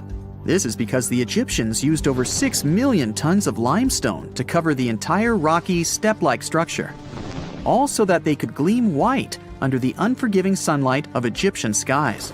The Pyramid of Khufu remained the tallest structure on Earth made by humans for over 3,800 years. It was the only 8-sided pyramid in Egypt and was believed to align with Orion's belt. It's considered to be the most aligned construction facing north. In 1979, it was inscribed on the UNESCO World Heritage List. Let's head on down to the Indian city of Agra to quickly visit the Taj Mahal. You may know it as the Taj, but it can also be called by its more endearing name, a teardrop in the cheek of time. The Taj took over 22 years to build and was commissioned in 1632 by Mughal Emperor Shah Jahan as a declaration of love for his third and favorite wife, Mumtaz Mahal. It was made with ivory white marble, and amazingly, due to tight conservation, it still remains very similar to what it was when it was built. I think all this talk of landmarks got me thirsty for some traveling. What about you? Tell us in the comments below if you've ever visited some of these sites, or which interesting landmarks you'd add to this video. Experts found the oldest lakeside village ever discovered in Europe underneath the waters of Lake Ohrid in Albania. The lake itself is ancient too. It's said to be one of the oldest lakes in the world. Before this discovery, a village in the Italian Alps held the record. It was about 7,000 years old. But radiocarbon dating shows that the village under Lake Ohrid was built between 6,000 and 5,080 BCE, which means it's around 1,000 years older than any other village in Europe. Around 200 to 500 people lived in this village. It goes back to the time of the Neolithic period. In fact, these people were likely one of the first ever communities that decided to settle down. This discovery wouldn't be so interesting if it didn't have an enigma. Villagers made a wooden fortress of spikes all around their village to stay safe. But safe from what? Something mysterious. These locals went through all the trouble of building their homes on stilts over the lake and surrounding it with spikes for defense. Why did they make things so complex? That's what archaeologists are trying to figure out.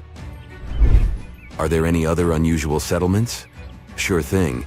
For example, Gobecletepe. This place takes us back to the very beginning of permanent settlements. It also makes us question everything we thought we knew about how organized society started.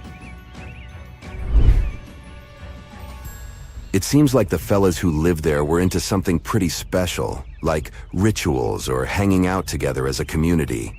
Around 11,000 years ago, ancient humans carved huge blocks of limestone and somehow managed to drag them to the other side of the mound. These blocks were like canvases painted with images of animals and people. They were placed in circles. Underneath these stones, you'll find the same massive pillars as the ones from the other side of the mound.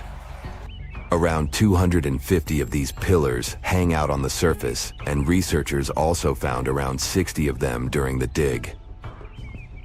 These are like messages from the past, telling us about people who once lived here and the stuff they were up to. These findings challenge traditional timelines and interpretations of early human society. While Gobekli Tepe has gained popularity among tourists, there's another site nearby, Karahan Tepe. It remains lesser known, but equally significant. Both sites challenge the belief that animal farming led to settled life. In fact, it appears people became sedentary first, and then they started animal domestication. They also question the traditional idea that organized societies followed the development of agriculture. These ancient sites suggest that organized communities existed before agriculture, possibly with cultic or communal rituals. These structures suggest complex, multi-purpose functions rather than just religious ones. People gathered in these places for discussion and storytelling, fostering a collective identity. These buildings might mark the beginnings of a cohesive community, showing the emergence of horizontal hierarchies and knowledge sharing. Let's move to the other side of the world. Mexico's 1,500-year-old unknown pyramids are worth talking about. These pyramids have stood strong for all these centuries, all thanks to a secret ingredient from the prickly pear cactus. With its help, indigenous builders crafted these ancient marvels. Gray volcanic rock pyramids rise like a mini mountain range. As we get closer, it becomes clear that skilled hands etched identical steps into the hard rock, forming a staircase of the largest pyramid. The two smaller pyramids, called the House of the Wind and the House of the Longest Night, share the same human touch. Legend has it that these structures hid treasures. But it wasn't until Mexican archaeologists started digging there in the early 2000s that the secrets began to unravel. The House of the 13 Heavens was built around 540 BCE to keep track of time. After all, it wasn't so easy for ancient people to keep track of dates in the days before clocks and calendars. Instead, they looked at the skies and celestial objects. Think of the pyramid as their own cosmic calendar. Its corners matched up with solstices and important dates for planting and harvesting. When you stand on the steps these days, the sun lines up perfectly with the corresponding corner. But these pyramids aren't just about telling time. Quiroz and Zepeda, archaeologists on a mission, are trying to piece together the clues. They've recovered a few artifacts, and that's how they've learned that the ancient builders used the sticky substance from prickly pear cactus leaves to hold their creations together. This ancient technique is still used by some indigenous people today. One surprise after another. The House of the 13 Heavens reveals a skeleton older than the pyramid itself, nearly a millennium older. This means that people carried this body with them for 950 years. It's another mystery. The next stop is Duna Dealonia. It's a Spanish sand dune hiding Roman ruins. This sand pile is near the edge of Europe, reaching out toward North Africa. It's more than 98 feet tall and 656 feet wide. As the winds move and the dune shifts, it reveals pieces of history hidden deep within it. Climate change boosts those winds, moving the dune even more. As it migrates, it shows us traces of people who used to live here. Archaeologists have been busy digging around, and they found ancient tombs. Imagine exploring a sandy maze and stumbling upon these tombs filled with history. The sand has acted as a protector, preserving bones, jewelry, and arrowheads. But that's not all. Nearby, there's an archaeological site from the 2nd century BCE. That's when the Romans were hanging out here. They had a whole city down there, complete with baths, a theater, and a temple. And it was built on top of an older Phoenician settlement. An earthquake shook things up a long time ago, and people left the city. For centuries, it lay hidden under the sand. Modern historians and archaeologists are excited about what else this shifting landscape will reveal. Fingers crossed that this sandy time capsule stays safe and keeps sharing its stories with generations to come. In Peru, archaeologists are exploring the 3,000-year-old condor's passageway. A what? Okay, so archaeologists were digging around a place called Chavan de Huantar, where the Chavan people lived. This place is around 190 miles away from Lima, Peru's capital. So, the Chavan people were advanced artists. They loved drawing birds and wild cats in their paintings, and they went way back, even before the Inca Empire became a big deal. They were some of the first societies that settled down and started farming in Peru's highlands of the Andes Mountains. That's more than 2,000 years before the Incas showed up. Archaeologists found a secret passage in one of the temple buildings. They called it the Condor's Passageway. It was a hidden hallway that had been locked away for ages. Lara Croft would love it there. This passage leads to other rooms inside the temple. It gives us a peek into what life was like then. Inside this hidden hallway, the researchers found some neat stuff. Like a big piece of pottery weighing as much as a big bag of potatoes and decorated with a drawing of a condor's head and wings. The condor, by the way, is a power symbol for the ancient Andeans. Archaeologists also found some pottery. All of this stuff was discovered in May 2022 when the entrance to the hidden passage was finally opened. Pretty new. The temple complex where they found these ancient items has other structures, like terraces. And there's still more to uncover. The tricky thing is going forward in these hidden passages. The archaeologists had to send in cameras mounted on robots to explore them first. They didn't want to risk messing up the ancient building or, getting stuck in there. Let's wait and see what else they'll uncover. Hygiene practices have been on this planet for as long as there's been life. Even those initial single-celled organisms felt icky when they got dirty, so they made shields and developed mechanisms to kick out unwanted guests, such as bacteria. Animals are surprisingly clean too, especially pigs, out of all animals. Turns out they're particularly good at keeping their space tidy. Domestic pigs, for instance, pick a spot for their toilet business that's a good distance from where they eat or sleep. Humans have a long, and at times icky, history with hygiene too, which can be traced as far back as our ancient cousins, the Neanderthals. There's evidence that even over 60,000 years ago, they seemed keen on keeping their pearly whites in good shape. 2 fossilized Neanderthal teeth tell this story through some weird grooves, which were obviously made by something pointy, like a toothpick of sorts. Then there's Venus of Willendorf, this tiny ancient statue, around 25,000 years old, discovered in Austria. Its whole purpose remains a mystery. Scientists don't even know if it was an art piece or if it had some spiritual significance.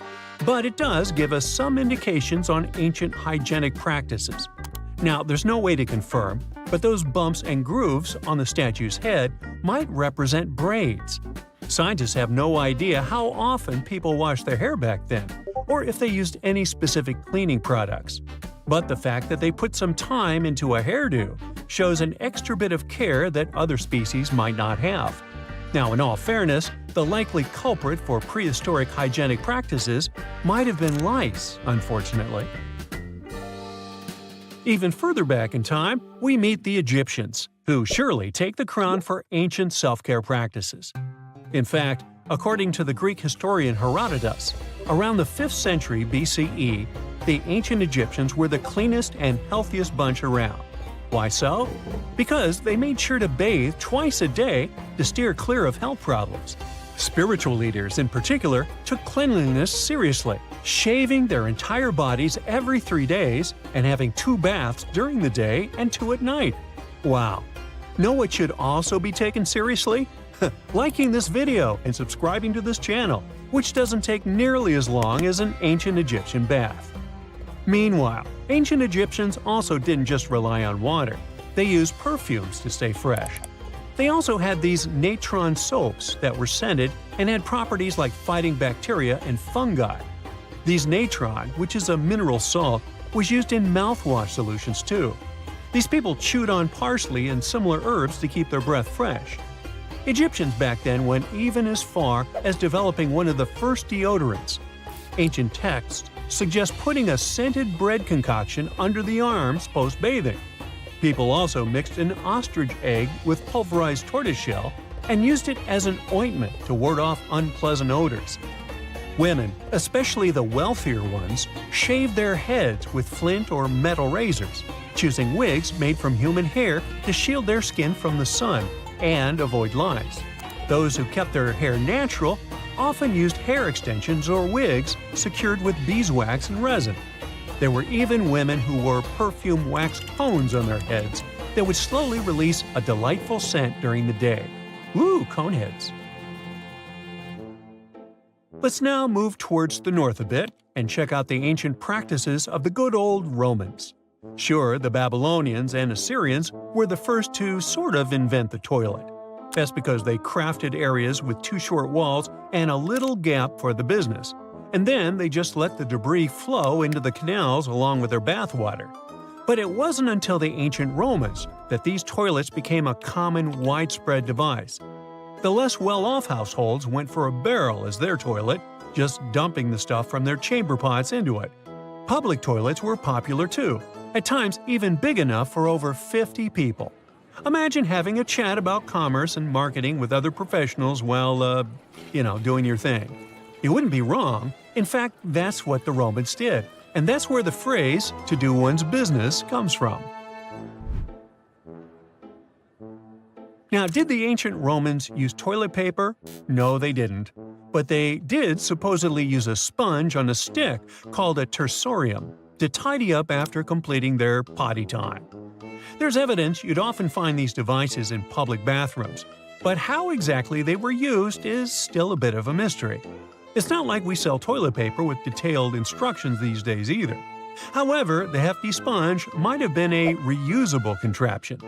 Some say it was dipped in a little water and vinegar, did its job cleaning, and then got rinsed or dunked back into a bucket of salt water or vinegar for the next person to use. I think I'd rather be first in line, or wait for a new sponge. Probably one of the most important ancient inventions when it comes to hygiene were the Roman aqueducts. These sophisticated engineering marvels were designed to transport fresh water from distant mountain sources to cities. This meant ancient Romans always had a reliable supply of clean water.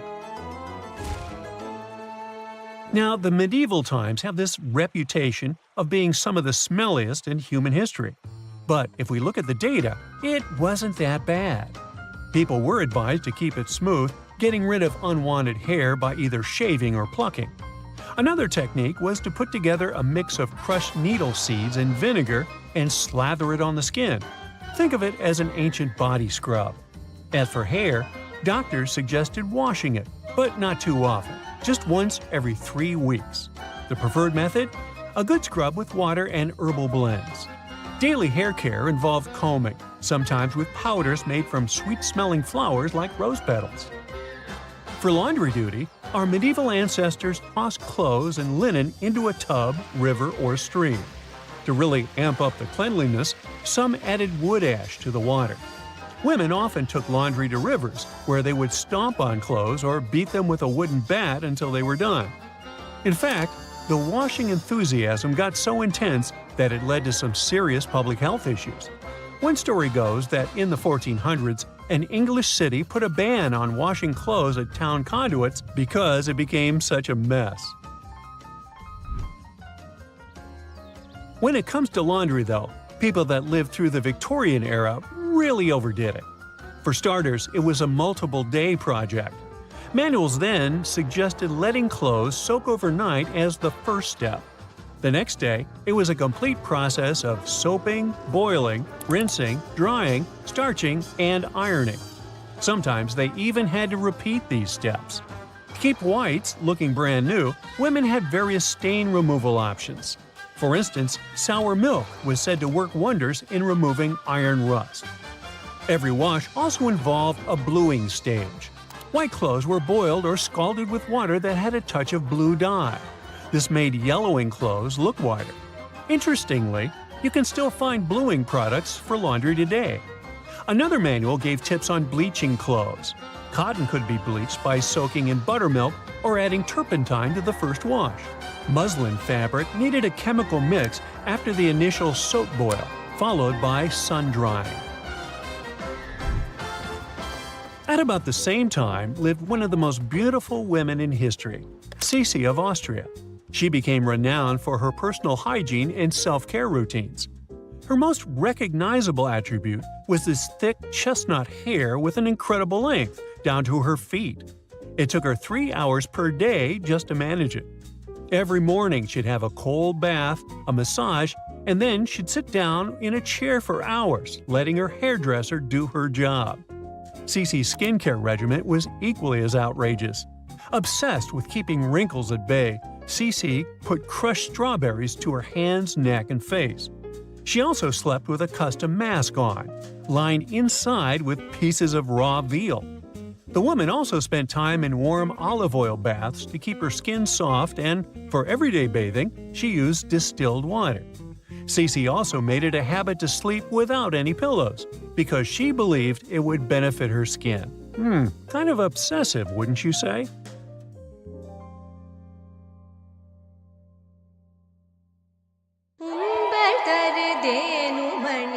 Let's dive into the fascinating world of Tamil, a language that's truly one of a kind. From its vibrant history to its user-friendly nature and its wide coverage, Tamil is a linguistic gem that'll leave you in awe.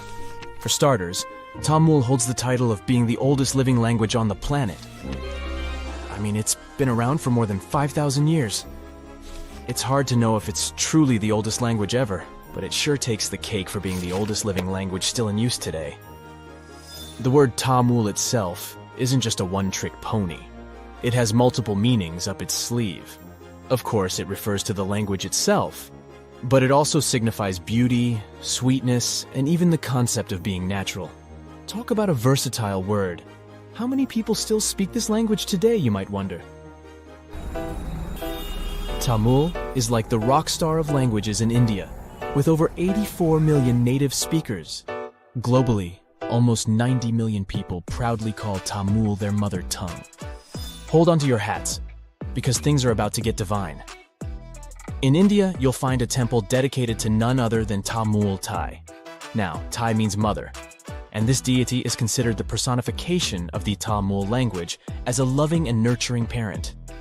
This language is also not just limited to its homeland. It's a language that has spread its wings across its neighboring areas. For instance, it's also an official language in Singapore and Sri Lanka. Not to mention, it's also recognized as a minority language in South Africa, Malaysia, and Mauritius. Have you ever wondered how it all started? You know, the whole spoken word shenanigan? And where? It's not like words magically popped out of thin air, right? It must have taken quite some time to develop. Linguists don't have an exact date or any clue about what those ancient languages sounded like, but they believe the first spoken language sprouted up around 100,000 years ago. Unfortunately, since written language only came about 5,000 years ago, we don't have much info on what those early languages sounded like. All we know is that they're somehow related to the languages we speak today. Earth is one massive place. We're talking over 7,000 spoken languages among a population of over 7 billion. Sounds like a lot, right? Well, historically speaking, that's not too many. In fact, many languages are gradually fading away, being replaced by their respective countries' official languages. People are hopping on the bandwagon of learning the dominant language for better educational and economic opportunities. Eventually, we might end up with a global language to rule them all. At the moment, the most used language in the world is English. But hey, it wasn't always like this. Back in the day, before the world became one huge linked web, there were oodles of small nations and communities scattered all over the globe. That means there were probably hundreds of thousands of languages evolving just like living organisms. But let's travel back in time for a bit, shall we? Picture a bunch of early humans roaming the land in their little tribes and communities. Within these groups, language became the bee's knees, the go-to for communication. It was crucial for their hunter-gatherer lifestyle. This language thingamajig allowed them to hunt like pros, multiply their numbers, build cool stuff, and survive in all sorts of gnarly conditions, even at high altitudes. Plus, it gave them a leg up on their rivals, like the Neanderthals. Sure, those folks may have been smarter and stronger, but it's widely believed they didn't gather together as Homo sapiens did. And so, about 40,000 years ago, poof, bye-bye Neanderthals. It just goes to show that language is quite a handy-dandy tool. Or at least that's one of the theories. Fast forward a bit, and humans had conquered all the major land masses. Mesopotamia, for instance, was the hotspot for this linguistic revolution, and by around 3200 BCE, Sumerian, a totally groovy language, stole the show. To this day, it's one of the oldest ones we know of, if not the oldest. What's interesting is that Sumerian had no linguistic siblings. It was like the loner kid on the linguistic playground. Let's look into the Sumerians' writing skills for a bit too. It's nothing like what we're used to today. Scientists have named it cuneiform writing, and it emerged as a means to record trade and political information. As a matter of fact, the first recorded name in history wasn't of a king or some powerful figure. It was most likely the name of an accountant, but it's difficult to know for sure. Cuneiform consisted of a collection of pictograms that represented objects or people, much like the ancient Egyptian hieroglyphics. Sumerian culture thrived in several city-states located in the southern region of Mesopotamia. Uruk, known as the first true city, was among the stars of the show. However, these cities eventually faced some unwelcome visitors. As a result, by 2000 BCE, Sumerian had taken a back seat, becoming a classical language just like Latin. Now here's a little twist in the tale. Sumerian might not actually hold the title of the oldest known language.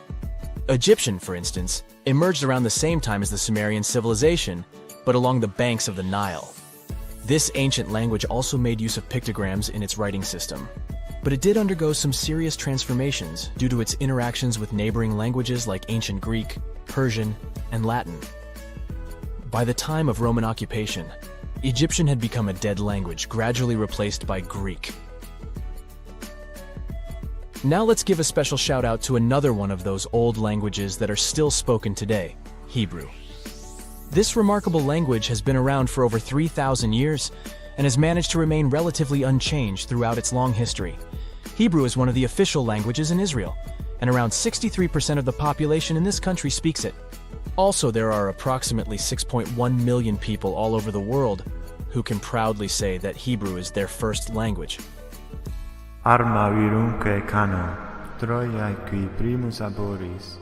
We can't finish up this list without mentioning the amazing Latin language. It all started in this place called Latium in the old Roman Empire, and that's how it got its name. Back in the day, Latin was the fancy language for all well-educated folks. But here's a fun twist. The Latin of yesteryear was a bit different from what we can check out in ancient books today. The alphabet they used was a total rebel, and they even wrote from right to left. Talk about turning the writing world upside down. But over time they realized it was more fun to go from left to right. Latin literature? Oh boy, it's considered the creme de la creme of ancient writing. You know, the kind that scholars and bookworms go crazy for. If there were an Oscar for ancient literature, Latin would be cleaning up all the awards. Latin was also like this ancient influencer. It's been around for so long that it has influenced a bunch of modern languages. Many English words are either straight up taken from Latin or have been heavily influenced by it. More so, Latin has even spawned a family of languages called Romance languages. No, not about love stories, chocolates, and flowers. Romance languages are the offspring of Latin, thanks to the not-so-gentle nudge of the Roman Empire. We're talking about languages like French, Spanish, Romanian, Portuguese, and Italian. But here's a bummer. Latin is considered a long-gone language. It's frozen in time, like a linguistic time capsule. While living languages like English keep changing and growing, Latin is stuck in the past. It had its transformation and alteration phase when it was still spoken, but now it's just enjoying retirement in the linguistic retirement home. Regardless, Latin still sneaks into our daily lives without us even realizing it. You know when someone asks you the time and you say it's 4 p.m., well, guess what? You're speaking Latin. PM stands for post-meridium, which basically means after midday. And AM? That's ante-meridium, meaning before midday. If you come across a well in Portugal, resist the temptation to gaze into its depths. The inverted tower in the enigmatic city of Sintra sends chills through those who encounter it as it spirals down a daunting 88 feet into the underground. It certainly wasn't designed to collect water, yet its true purpose remains a closely guarded secret. Dating back to around 1904, this well could have been involved in a mysterious initiation tradition from the Knights Templar. The Templars had faded into history almost 6 centuries before the construction of this pit, but their enigmatic traditions were revived by later generations. So one theory says that candidates seeking to join the group back then had to confront their deepest fears by facing this well, descending its spiral staircase blindfolded. When they reached the bottom of the inverted tower, they removed their blindfolds and were faced with this frightening sight. The only way out of this dark labyrinth was to keep looking up and following the light. Now imagine yourself browsing the shelves of a used bookstore until you find a book with an alphabet you've never seen before. You decide to use an image translation app but find no matches. Intrigued, you buy the book. Then you show it to your friends and family, but nobody recognizes that alphabet. Rare book dealer Winfred Vonnig probably experienced the same frustration back in 1912, when he acquired what would later become the most enigmatic book in the world. The work is known today as the Voynich manuscript, and it's written entirely in an unknown language that no one has deciphered yet. The pages of this 15th century codex are filled with botanical drawings, but these aren't typical daisies or roses. In fact, they don't resemble any plant species that we know of. What makes things even stranger is the illustrations of unfamiliar constellations and women swimming in green baths. Delving deeper into the realm of mysterious texts, we set off on a journey to the Qumran Caves near the Salt Sea in the Middle East. In 1952, a team of archaeologists stumbled upon 2 scrolls made of highly oxidized copper at the site. Unrolling them was a major challenge, so they decided to cut the scrolls into 23 parts to investigate them. Imagine their surprise to see Hebrew words like gold and silver popping up. But no, it wasn't an ancient invoice. It was more like a treasure map, pointing the way to over $1 million. Unfortunately, the treasure was never found. Not for lack of trying, though. You see, the quest isn't as easy as it may appear. Some of the copper scroll's vocabulary is technical, and some geographical locations remain a mystery. There's also one last possibility. Perhaps it's all a work of fiction, like a pirate tale from the old days. People talk about Mona Lisa's almost haunting stare that seems to follow you no matter where you stand. But here's a quick question. Does she have eyebrows? You got it right if you said no, and her complete lack of eyebrows adds another layer of mystique to her gaze. The most common explanation is that beauty standards were different, and perhaps plucking the hairs above the eyes was a thing around 1503. But take a look at other Italian paintings from that time, like La Schiavona or Portrait of a Young Girl. Yep, eyebrows. So, not everyone was entirely pleased with this theory, like French inventor Pascal Cotte. He spent 3,000 hours analyzing scans of the painting to dig through all the layers of Leonardo da Vinci's masterpiece. Now, he claims that the Mona Lisa once had eyebrows, but they disappeared over time due to cleanings and restorations. Some historians, however, still question his findings, which means that Mona Lisa's style, or lack of it, remains an unsolved mystery. So, you decide to travel to Rio de Janeiro, and everyone tells you that Sugarloaf Mountain is a must-see. When you spot the mountain from a distance, you realize that the stone has a cavity. But around noon, the whole view changes. The shadow in that cavity takes the shape of a bird, an ibis to be precise. A local legend links this bird shape to the ancient Egyptian deity Thoth, as if the ancient Egyptians once visited Rio de Janeiro and were somehow inspired by the natural phenomenon. But it's probably just a big coincidence. I mean, literally. The real mystery, however, lies in the waters around Sugarloaf Mountain. In the 80s, archaeologist Robert Marks got a tip from locals about a treasure hidden beneath Guanabara Bay. He dove in and found quite a few Roman amphorae. You know, those ancient vases with 2 handles? His discovery could potentially provide evidence of a Roman shipwreck that might have reached Brazil 17 centuries before the Portuguese even set foot there. However, he couldn't proceed with his research, and to this day, the idea of the Roman presence on Brazil's coast remains uncertain. The true location of Cleopatra's tomb isn't the only ancient Egyptian mystery. Many secrets are carved into the walls of ancient structures, like in the Temple of Seti I. Take a close look at this hieroglyph, and you'll notice that it resembles a modern-day helicopter. Look to the right, and you'll see an engraving that looks like a submarine. Odd, right? The most reasonable explanation for this has to do with the legacies of different rulers. When a new pharaoh came to power, they had their own hieroglyphs added over the original ones. But this is still a topic of debate, as some Egyptologists believe that these mysterious hieroglyphs may represent some kind of ancient technology. The same applies to the Dendera light. The image found in the underground passageway of the Hathor Temple is a subject of significant controversy in Egyptian history. Some researchers suggest that the inscription simply represents a rising sun, while others interpret it as evidence of some kind of modern lighting system. And it does indeed resemble Crookes' tube, one of the early experiments with electrical discharges.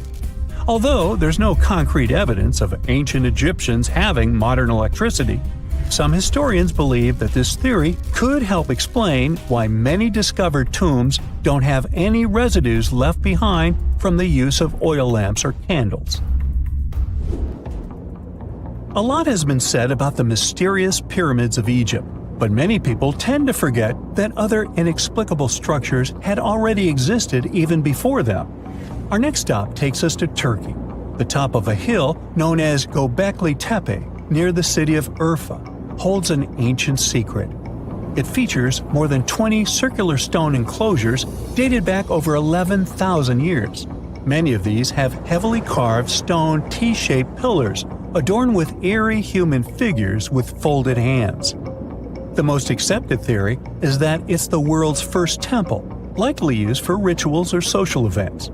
But the greatest mystery lies in how it was built, as this site existed before the domestication of animals or the use of metal tools. So the construction must have been very difficult, challenging our understanding of the historical timeline. Now, I hope you're not afraid of heights, because we're about to take a flight over the Nazca Lines. You've probably already heard about these massive, mysterious drawings etched into an arid region of Peru.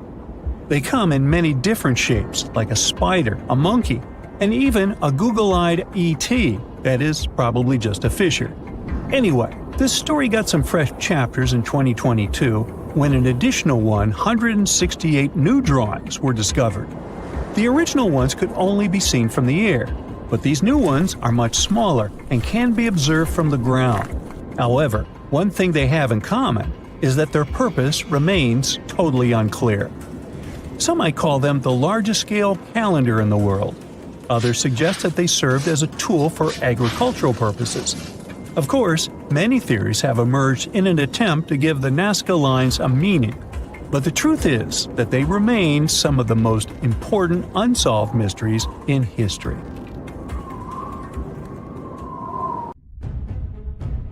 Today we're going to an art history trip. Our main focus is to unravel the mystery of whether or not ancient statues has always been white.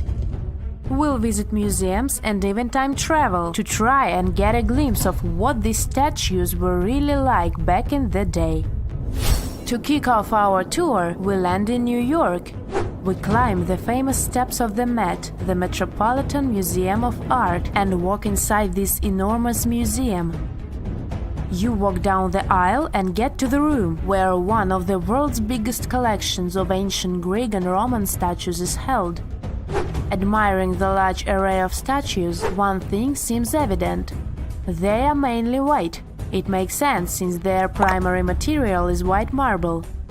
For centuries, historians, archaeologists, and researchers in general have always taken this fact for granted. Weren't these statues always white? Until recent decades, this wasn't something that people discussed. But in the 1980s, researchers unearthed an ancient Greek statue that was clearly pigmented. This new discovery made them wonder, were all ancient statues painted? Let's take a close look at this work of art. This 3rd century before the Common Era Greek statue was discovered to be almost entirely painted, still in its original form. You don't have to look too hard to notice that the statue still carries some of these original pink colors, with some shades of blue and red paint as well. The thing is, this statue is not an exception, it's the norm. As it turns out, ancient civilizations did paint their sculptures with bright and vivid colors, but somewhere along our historic timeline, this information got lost. According to researchers, pigment in sculptures was a way of bringing their representations closer to real life. We live in bright colors, so art might as well reflect that, right? Right! So let's take a few steps back to understand what happened. So why are our museum's galleries filled with white statues as far as the eye could see? You might have heard of Michelangelo. It's a famous Italian sculptor who carved the iconic David and painted the ceiling of the Sistine Chapel. Michelangelo was one of the most emblematic painters of the Renaissance. The Renaissance was a historical period when European artists, philosophers, and scientists developed a renewed interest in the creations of ancient Greece and Rome. Artists like Michelangelo studied a series of Roman sculptures, like this one, the Laocoon and his sons. They fell in love with their lifelike figures and pristine white marble. The one thing they didn't know, and didn't have the technology to know, was if the colored pigments from those sculptures had faded. After all, they were found after years of being buried or left in the open air. It's speculated that this statue, the Laocoon, had colored snakes and mantles, for example. When the Renaissance artists set out to pay homage to ancient artists, they left their masterpieces bare too. They carved directly onto the marble and left them white, without pigmentation. Probably because that's the way they thought things were done in the old days. The works of Michelangelo and his peers influenced a whole generation of sculptors after that. So this way of doing art traveled to modern times without much questioning. However, evidence of color pigments in ancient statues is abundant. Some researchers show that scholars have known for at least a century that ancient sculptures weren't originally all white. Other studies suggest that this discovery might have happened even earlier. In early 1980s, archaeologist Vincent Brinkmann made a huge discovery. During his time as a student at the Ludwig Maximilian University in Munich, he developed a technology that was able to detect polychromy in ancient samples of Greek statues. Polychromy is an art of painting in several colors. Anyways, he was taken aback by his discovery and confused as to why and how other researchers and archaeologists weren't talking about this. As it happens, the first discovery that ancient statues weren't all that white happened a long time ago, way before Vincent was born. It happened during the unearthing of Pompeii back in the 1700s. As you may know, the city of Pompeii in southern Italy was completely covered with lava after the sudden eruption of Mount Vesuvius. The city was destroyed, but the clouds of ashes that arose from the lava managed to preserve a lot of the city structure through time. Thankfully for art historians and archaeologists, Pompeii became a digging ground for understanding ancient Rome. Researchers found several conserved frescoes that depicted scenes of daily Roman life. In one of these paintings, an artist is seen painting a sculpture. This fact was recorded by a very famous art historian known as Johann Joachim Winckelmann. He is also considered the father of art history. Now let's take a closer look at another famous statue. To see this one in person, you'll have to fly all the way to Rome and visit the Vatican museums. The statue you're looking at is a classic representation of Caesar Augustus. In case you didn't know, he was the founder of the Roman Empire and the first emperor of Rome. He is important. The sculpture you're seeing is called the Augustus of Prima Porta. You may have seen this before, probably in a history textbook. The thing is, it's always depicted in its white marble form. But according to an archaeological finding from the 1860s, the original statue was way much more colorful than that. According to archaeologists, the statue of Augustus de Prima Porta has a crimson tunic, yellow armor, and a purple mantle. It's important to keep in mind that colors weren't made artificially as they are today. Artists could only produce color from natural resources, so purple, for example, was an extremely difficult color to make. Back in the day, they derived purple from the mucus of a rare species of snail, meaning that anyone who used the color purple to pigment their art and clothes was powerful and wealthy. Well, this looked like enough proof for me that ancient statues weren't always white.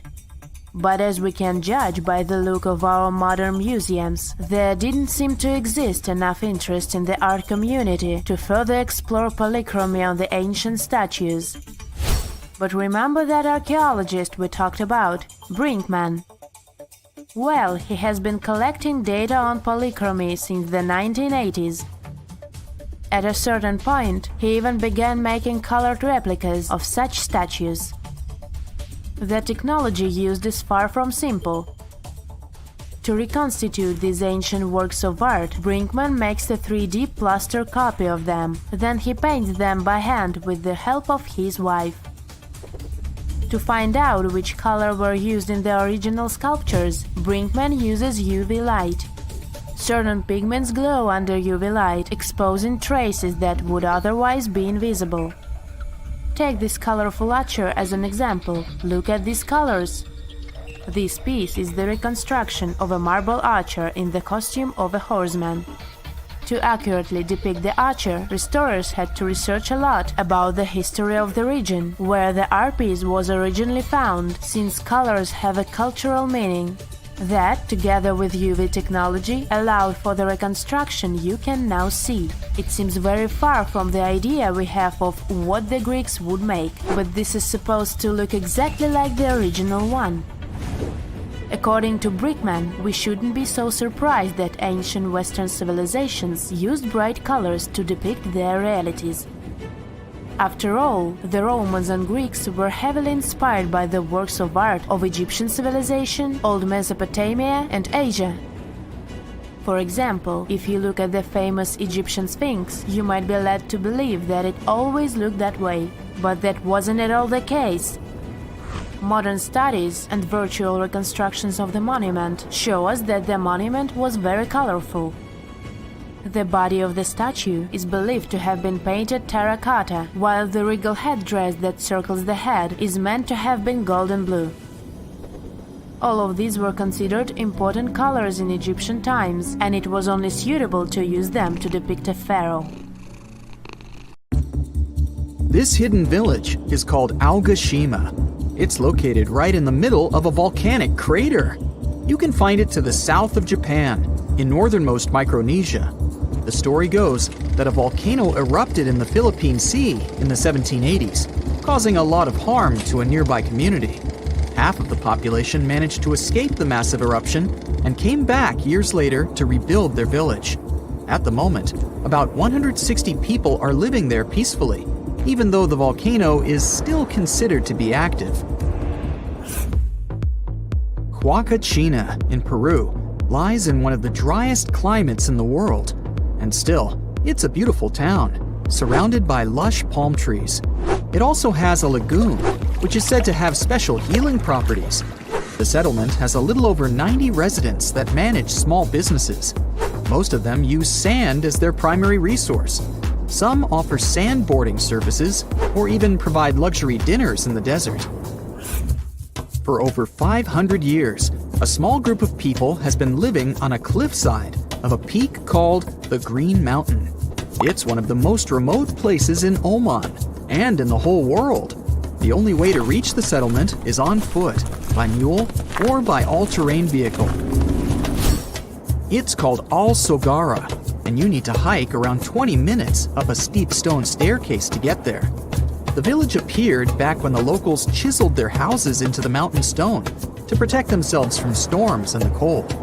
5 families of the Al-Sharaki tribe still call this place home, about 25 people in total.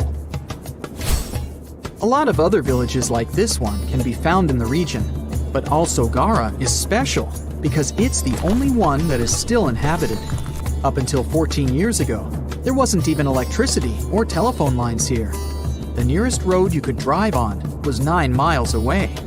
Since there were no schools, people had to learn how to read and write at home from their elders. To this day, the villagers continue their traditional practice of building their homes by carving them directly into the mountain rock.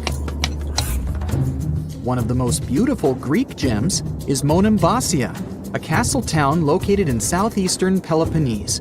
It was designed to be invisible from the mainland for added protection. you can only see it from the sea. And to reach it, you need to follow a narrow pathway that connects it to the mainland. That's actually how its name came into being.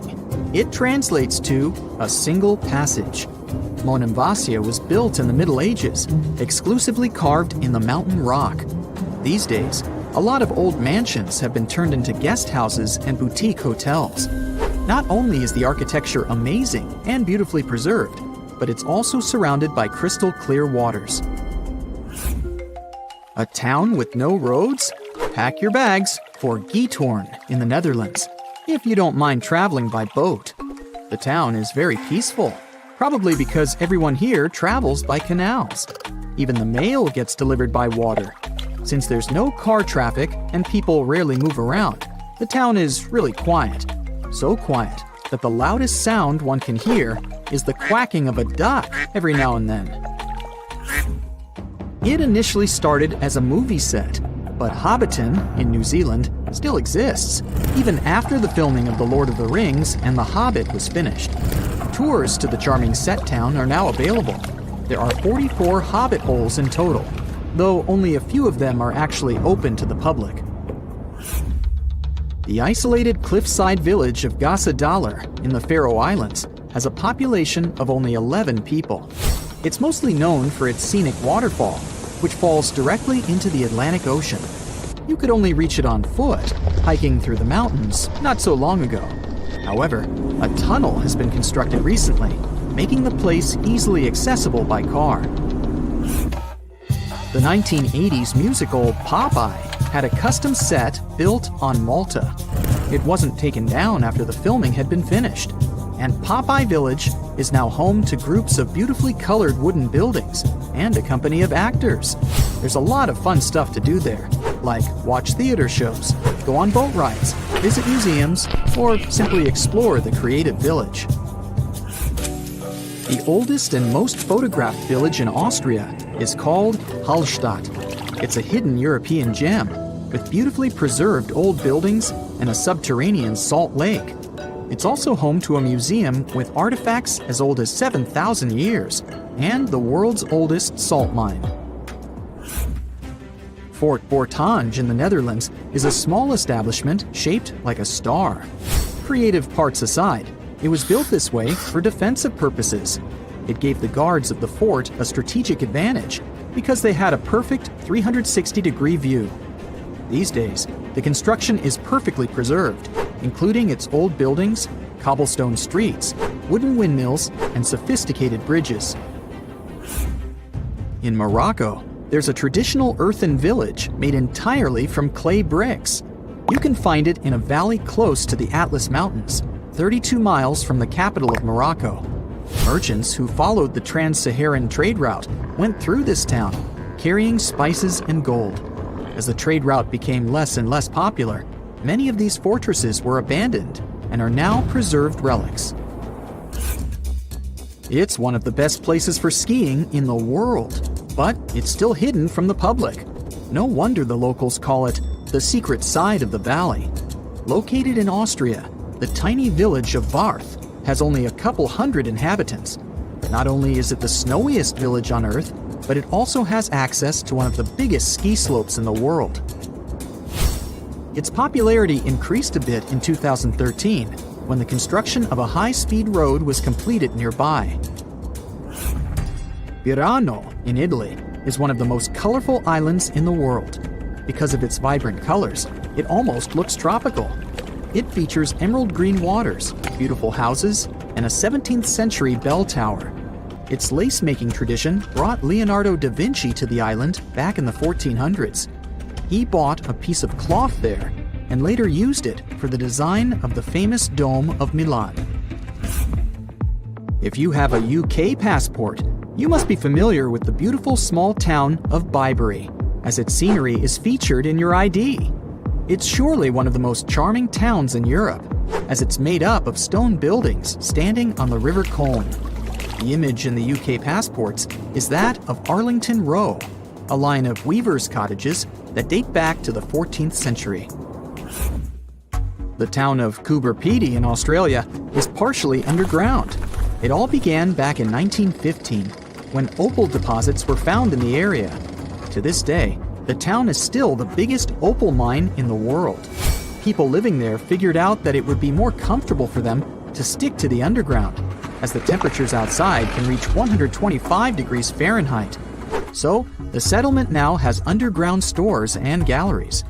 Gobecletepe is also home to the world's first 4-star underground hotel. To visit the most remote location in the whole world, you'll need to prepare yourself for quite a journey. If you're traveling from the United States, for example, the easiest route is a 15-hour-long flight to Cape Town, South Africa, followed by a 6-day boat ride. Only after that will you reach Tristan da Cunha. Or you can take a month-long cruise across the South Atlantic Ocean, whatever works better for you. Planning in advance is a must, since there are only 9 boat trips to the island yearly. The island itself is just 7 miles long. Sitting right in the middle of the South Atlantic Ocean, it covers a mere 37.8 square miles. The 300 residents are all farmers. They have the internet, but it's really slow. As for a phone network or a local newspaper, neither is available. The inhabitants of the island speak a dialect of English that is used by the smallest number of people in the world. They say this place is swarming with money. It's been stored there for centuries, but no one managed to take it away from this island. Treasure hunters have been bewitched with this place since 1795. Many people have tried their luck looking for the treasure that could be hidden there by the Spanish pirates or even by the Knights Templar. But today, it's impossible to get there, as it's a private place, so all you can do is book an ocean tour around this island. Otherwise, you can take a peek at it in a TV reality show starring the Lagina brothers, Rick and Marty, who are a team of enthusiasts looking for the treasures of Oak Island in Nova Scotia, Canada. Yeah, seems like there's no place where TV producers can't get to. One of the most famous discoveries out there was the so-called Money Pit. Despite the promising name, it wasn't full of money. Now we have to jump to 200 years ago. The Money Pit was first found by a 16-year-old kid in 1795. One day, Daniel McGinnis went fishing at Oak Island. He saw a tree there. Unsurprisingly, it was an oak, and it had weird markings. They didn't seem to be natural, so Daniel decided to check the area. He then saw a sunken patch of ground and started digging immediately. His 2 friends helped him out, but instead of treasures, the guys only found logs placed underground at regular intervals. It looked like a place where someone could hide money or jewels, but nothing precious was found. However, there was something curious down that pit. Someone found a granite stone there, and it had an engraved inscription on it. There were many attempts to decode it, but most of them ended up in failure. There's one translation though, and it says, 40 feet below, 2 million pounds are buried. Yeah, McGinnis and his friends should have dug harder. The next fun thing about the Money Pit is the coconut fiber found down there. They say that large amounts of this fiber were found at a depth of 60 feet. It may not surprise you, but I have to remind you of one thing. Oak Island is in Nova Scotia, Canada. Coconut trees do not grow there. The nearest one is about 1,500 miles from Nova Scotia, which makes it obvious that someone brought this fiber purposefully. Researchers came up with an idea that coconut fiber could have been used to make ropes and lower all the treasures down the pit. Next up, we have not one, but 2 mysteries. In the late 1800s, the Oak Island Treasure Company was thoroughly inspecting and excavating the island. Everyone believed something enormous was hidden there. These guys managed to drill 153 feet underground. That's like 15 stop signs stacked one on top of the other.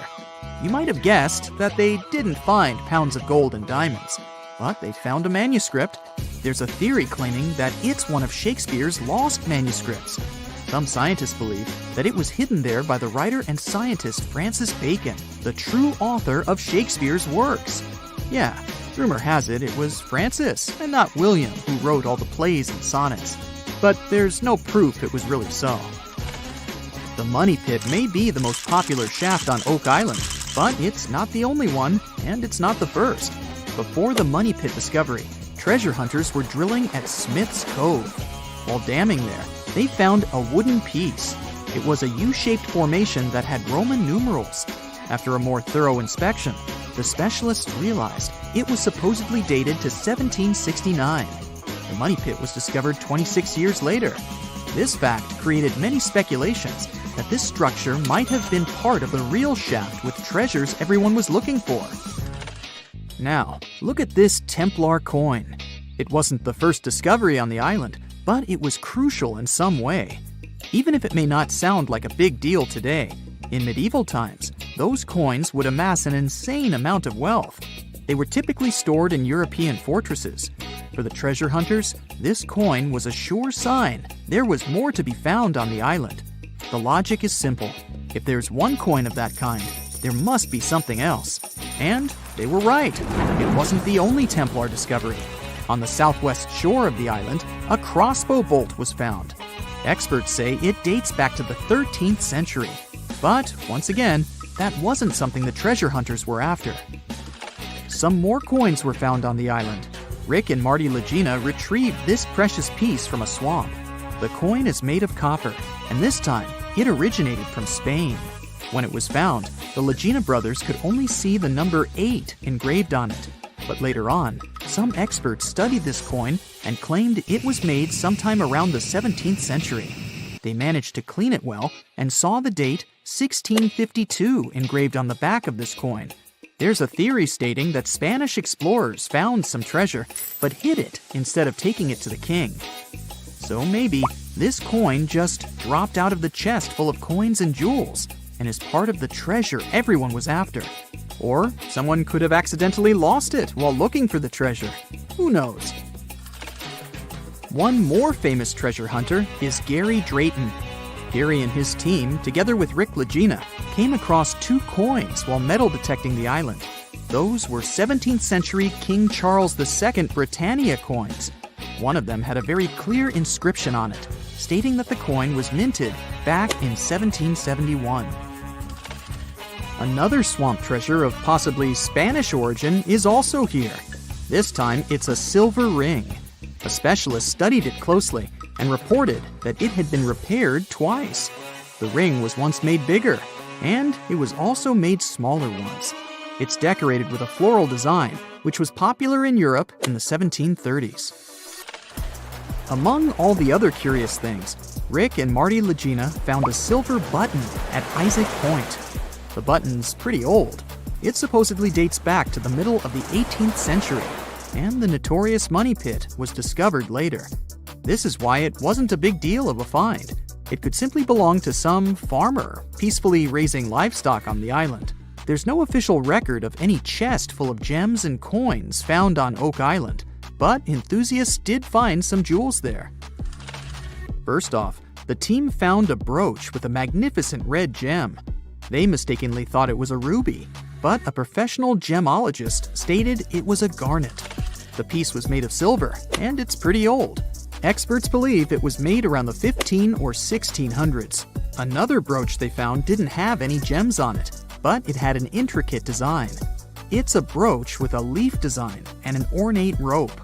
There are 13 branches of the leaf, which instantly created more mystery to the whole treasure hunting. First off, there's a carving with a 13-branched tree on a rock on the north shore of this island. What's more, many people believe that the number 13 is important to the Knights Templar. The enthusiasts also found a brooch not far away from the place where Daniel McGinnis, the guy who found the money pit, lived. The brooch was shown to a professional gemologist, Charles Luton Brain. He had to break it to the team that there were no gems adorning this piece of jewelry. In fact, the stone that seemed to be a gem was just a piece of glass. It was processed using a special technique though, so it was leaded glass. The enthusiasts decided to study the brooch even more and found out that part of the brooch was made of gold. The specialists claim that the brooch dates back to the 14th century. Was it the treasure everyone was looking for? They say nothing is ever lost, and it's true. Let's discover ships frozen in time. The first one is truly fascinating. Here, the Antikythera shipwreck. It's a Greek trading ship from the 1st century BCE. It's located on the east side of the Greek island of Antikythera and at the merging point of the Aegean and Mediterranean seas. Around 2,000 years later, in 1900, a group of Greek sponge divers discovered the wreck. They were going to Tunisia, yet they were forced to find shelter from a storm on a nearby island. Since they couldn't go anywhere due to the storm, they decided to look for sponges until the weather got calmer. One of the divers discovered the shipwreck at depths of around 130 feet. Imagine someone going for a sponge hunt, but getting out to the surface with archaeological treasures. The captain of the sponge boat talked to the Greek officials about what they had found. The officials sent 2 ships to the wreckage. The salvage operation was successful, and discoveries are now in Greece's National Archaeological Museum in Athens. The findings included 3 life-sized marble horses, jewelry, coins, and hundreds of works of art, including a 7-foot-tall colossus statue of Hercules. Among these treasures, Antikythera ephebe, a bronze statue of a young man, caught more attention. Because the ephebe doesn't comply with any familiar iconographic model, and there are no known copies of his type, he held a spherical object in his hand. Scholars have different theories of who that person could be, but they are not in a consensus yet. More than 70 years later, Jacques-Yves Cousteau and his team went to the area and recovered hundreds more artifacts and the remains of 4 people. Interestingly, they discovered a complex set of interlocking gears, capable of predicting the movement of the sun, moon, and several planets. The mechanism can also show the times of solar and lunar eclipses years into the future. Think of this Antikythera mechanism as an early computer calendar. To plan significant events like agricultural activities, religious rituals, and Olympic Games. These artifacts found in the Antikythera wreckage are some of the most important findings in modern archaeology. Just the Antikythera mechanism itself has changed our perception of the limits of ancient technology. The mechanism has a sophisticated design and was made over 1,000 years ago.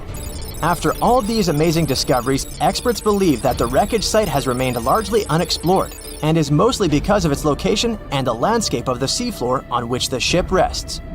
The wreck is too deep for scuba divers but too shallow to use something like a submersible. A survey made on the seafloor in 2012 showed evidence of a second wreck about 800 feet to the south. It's clear that this area has a lot to offer humanity. What would happen if those sponge hunters didn't go to the area? Scientists found a shipwreck in Antarctica at the bottom of the Weddell Sea, 107 years after it sank. The name of the ship was Endurance, and it was the lost vessel of Antarctic explorer Sir Ernest Shackleton. Scientists who laid eyes on it decades later say it is among the greatest undiscovered shipwrecks ever. That is why they filmed the whole discovery. The video shows the remains of the Endurance and proves it is still in remarkable condition. It has been sitting in 10,000 feet of water for over a century, yet it looks like it sank very recently. So the story goes like this. The ship was crushed by ice and sank in 1915. Shackleton and his crewmates had to escape by themselves in small lifeboats. From then on, it was all about survival. Shackleton imagined to get his crew to safety. Then, the ship sank. Yes, this is a pretty impressive story. But why did scientists prize this ship? Firstly, Shackleton's Imperial Trans-Antarctic Expedition sailed to make the first land crossing of Antarctica. Yes, the crew was trapped in ice, but the intention was important. Secondly, it's about the challenge itself of finding the shipwreck. The Weddell Sea is almost always covered in thick sea ice. The same ice that made the Endurance sink. Getting near the presumed sinking location is super hard, let alone being able to conduct research. Experts of the modern expedition team foresaw the time when the lowest extent of Antarctic sea ice would come using satellite images. They realized that the weather was in their favor to start an expedition. Dr. John Shears said that they have successfully completed the world's most difficult shipwreck search, fighting against constantly shifting sea ice, blizzards, and temperatures decreasing to -0.4 degrees Fahrenheit. Yeesh, I can't imagine the worst conditions in Antarctica if these conditions are in their favor. Lastly, look at this. It's timbers. They're very much intact. Plus, you can read the ship's name. It's still visible. Marine archaeologist Menson Bound says that this is the finest wooden shipwreck he has ever discovered. He has 50 years of career experience, so I believe the guy. So how come the wood is not rotten? Dr. Michelle Taylor, a deep-sea polar biologist, said that there has been little wood deterioration because the wood-munching animals are not in this forest-free region of Antarctica. Workers of a coal mine in East Serbia discovered 3 shipwrecks that had been there for at least 1,300 years. The largest shipwreck is an ancient Roman fleet. It's around 50 feet long with a flat bottom. It's estimated that the ship could carry a crew of 30 to 35 people. Looking at its hull, you can see the marks of repairs. Wow, this one had a lengthy career. You know, it gives us insight into more than 1,000 years ago. The 2 smaller vessels, on the other hand, match descriptions of boats used by Slavic groups to attack the Roman frontier. These 2 have been discovered under mud and clay in an ancient riverbed. Apparently, in those times, there was a Roman base in a place called Viminacium City. Interestingly, Viminacium was a provincial capital with an estimated 40,000 inhabitants in the 4th century CE. For comparison, it was even larger than Pompeii. The Kostelach coal mine is a center of hidden gems. Archaeologists had found evidence of ancient human and animal activity here before. For instance, in 2012, experts found bones of at least 5 woolly mammoths, which went extinct about 10,000 years ago. Canadian archaeologists found a ship 150 years after it went missing in the Canadian Arctic waters. This merchant ship is called HMS Investigator. It was purchased in 1848 to search for the explorer Sir John Franklin's ship that got lost in the Northwest Passage expedition. So, HMS Investigator left Britain in 1850 for this rescue operation. The expedition crew, captained by Robert McClure, sailed the Investigator into the water. He realized that he was in the final leg of the Northwest Passage, the sea route across North America. But before he could sail into the Beaufort Sea, the 122-ton ship itself got stuck in the thick ice. The crew spent the winter over the Prince of Wales Strait. The following summer, McClure tried again to sail to the end of the passage, but the ice blocked his way once more. Here, too, the crew was forced to leave the ship. He steered the crew into the Bay of Mercy. There, they were to remain until 1853 when the crew of the HMS Resolute rescued them. Imagine a crew of 60 people who had to spend 3 winters in the Arctic without even knowing if they would survive. Later on, the ship was found sitting upright in about 36 feet of water. It was in very good condition. Arctic water has prevented the outer deck of the vessel from deteriorating quickly. The outline of the ship and its timber can be clearly seen. Plus, archaeologists have uncovered artifacts on land left by the sailors. They had unloaded everything before abandoning the Investigator. 3 sailor graves and 1 British naval shipwreck had also been discovered in the area. I wonder what else they could find there. Wow, it's the only place where 1 minute you're learning 17 natural ways how to get rid of houseflies, and the next, you're taking an epic journey straight into a black hole. More than 10 billion, with a B, views in total. That's 47 billion minutes watched, or more than 70,000 years. That's all the way back to the Ice Age. No, I wasn't around then. 40,000 videos, hundreds of topics, and most importantly you, a whole 44 million of you. Our viewers. We could populate an entire country if we wanted to. We'd like to continue helping you learn and giving you useful skill improvement tips. Got a thirst for knowledge? We've prepared 4 masterclasses on creating a 2D character animation from scratch, 10 hours of video lessons, practical tasks using professional software, and additional materials that you can use with your own projects. Get the full course now and create your own animated masterpiece. Tunnels, metro, underground systems, and even secret passageways to the houses of the rich and famous. Why else do we need tunnels, you may wonder? To hide. Many cities have underground tunnels and even underground doppelgangers. Now let's make it clear. Those passages are normally not connected, contrary to the popular rumor claiming that it was possible to get from Scotland to Turkey using underground passageways built around 5,000 years ago. I mean, it sounds insane even today. Imagine building it back in the day.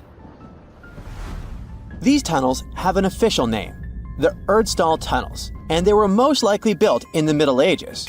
However, we still don't have the exact information about the date. The highest concentration of those tunnels are in Bavaria, Germany, but there are many of them in Great Britain and France too. Hessdalen tunnels, a unique type of earthen passage found globally, are characterized by their narrow, oval-shaped corridors and tight choke points, known as schlups, or slip-outs. Despite speculation, their purpose remains a mystery.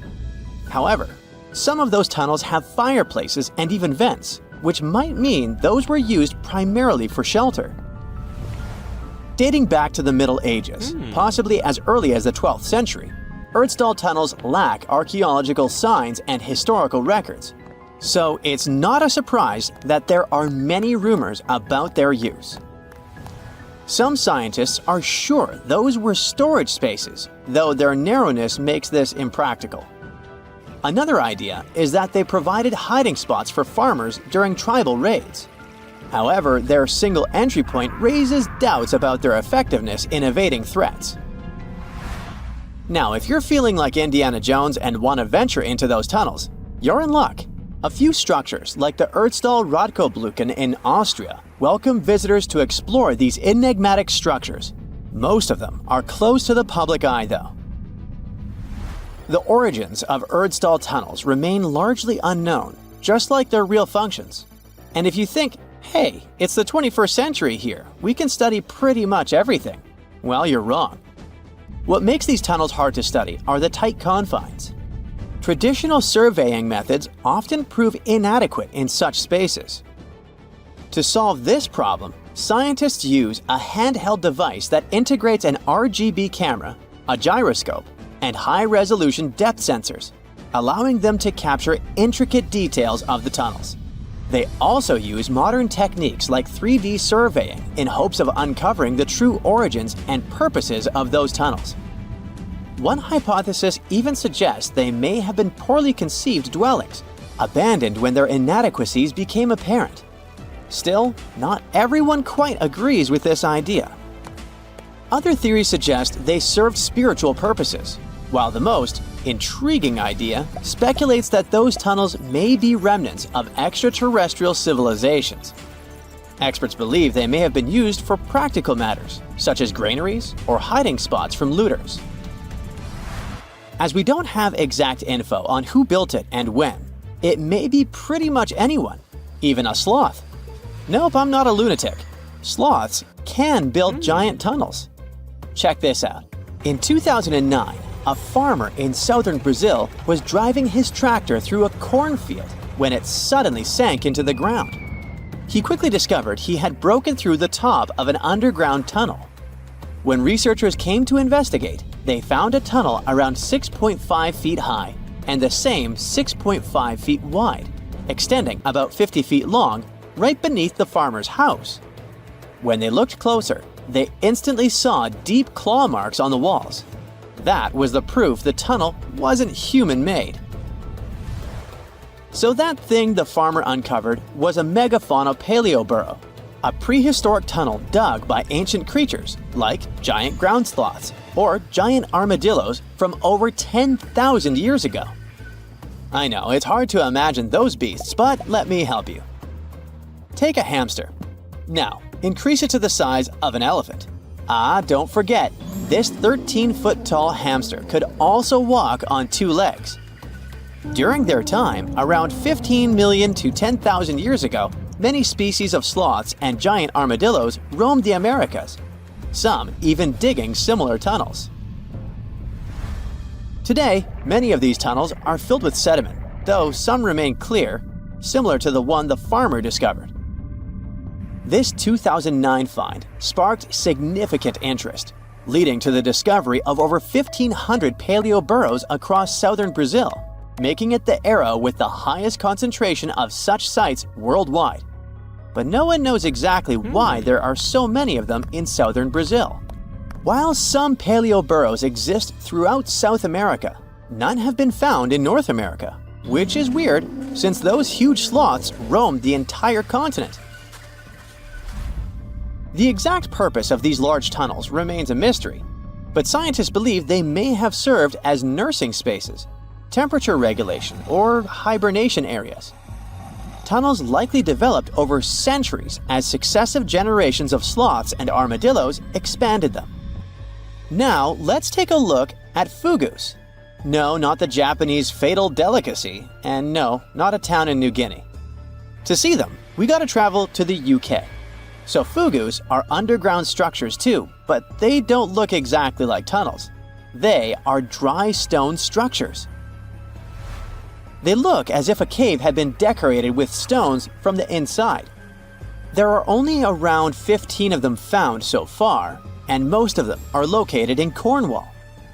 According to the estimates, those tunnels were built about 2,400 years ago, and they're still in pristine condition, which is truly fascinating. I mean, back in the day, people had no cool machinery whatsoever, yet their structures still last. And if you dare to buy an apartment today, well, chances are you won't be too happy about the quality. Going back to our fugus, there's nothing extraordinary about their supposed purpose. They could be used for spiritual purposes, as a place to hide, or a food storage. The latest application, though, is a bit weird. I guess it's not a secret for anyone that England is famous for its excessive humidity. And if you want to store your food properly, you gotta avoid the humidity at all costs. Otherwise, say welcome to mold and fungi. But ancient people weren't dull-witted at all, or they wouldn't have survived, and you and I wouldn't be around now. So they might have adapted those fugus to store just some products, those that already had natural molds in them, assisting in the preservation of perishable food, like milk, butter, and cheese. But hey, those are just speculations. The true reason why they were built remains unknown. What makes fugus unique is that they are intentionally built tunnels, not just excavated mines like those in Wales. They were crafted by digging deep trenches, lining them with stone slabs, covering them with capstones, and then filling over them, all of which took significant time and effort. Still, no matter how hard those were to construct, cities around the globe are often built over intricate tunnel systems, each unique to its location. For instance, Paris is famous for its extensive underground quarries, which were abandoned years ago, but still pose a risk of collapse in certain areas above. London boasts one of the largest tunnel networks in the world, including many that were specifically created for military purposes. In New York City, there are rumors of secret tunnels, while Los Angeles has old tunnels from the Prohibition era used for speakeasies.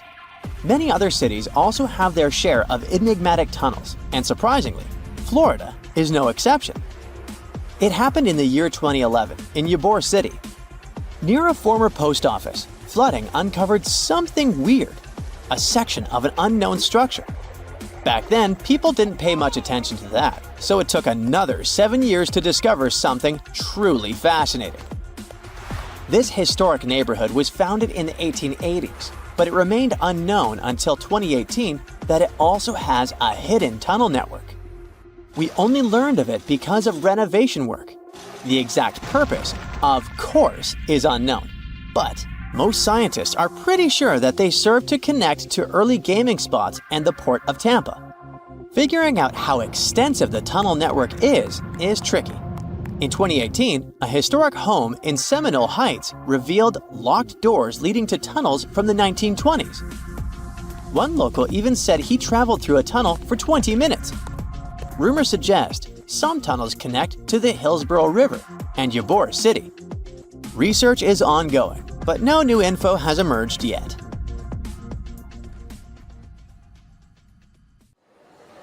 It's the first day of your long-awaited trip to the Amazon forest. You flew all the way to South America. More specifically, you landed in the city of Manaus. It's the heart of the Brazilian Amazon. So far, you've traveled by air, car, and now water.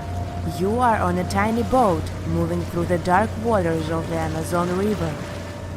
Yes, the river is also called the Amazon.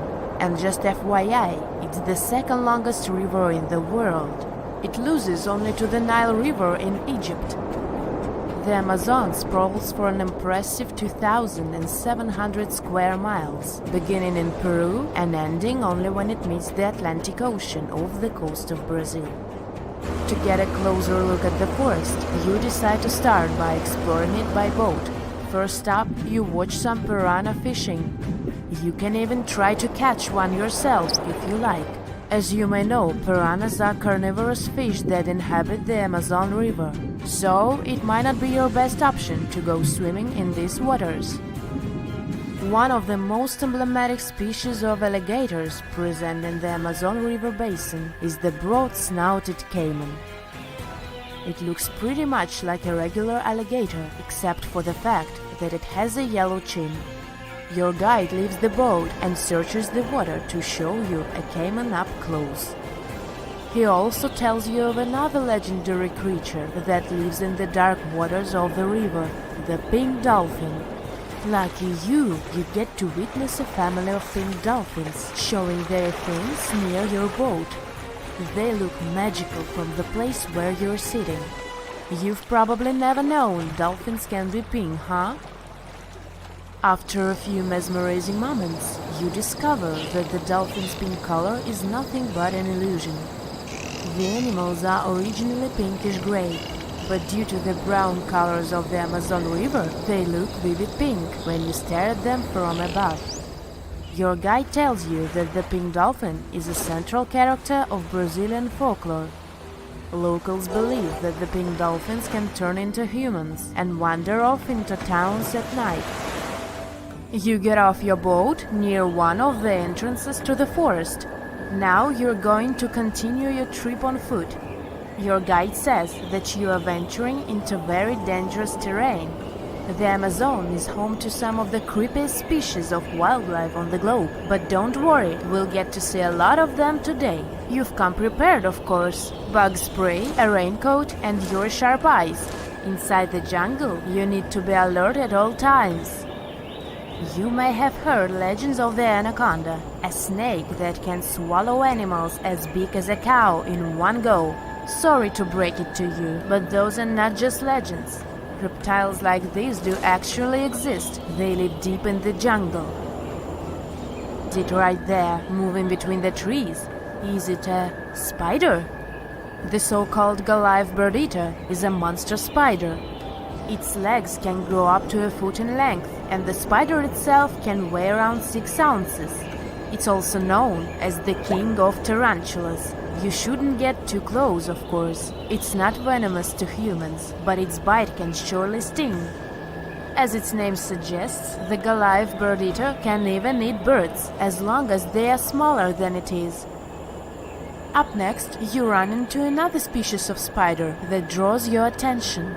This one is so tiny that you almost don't see it.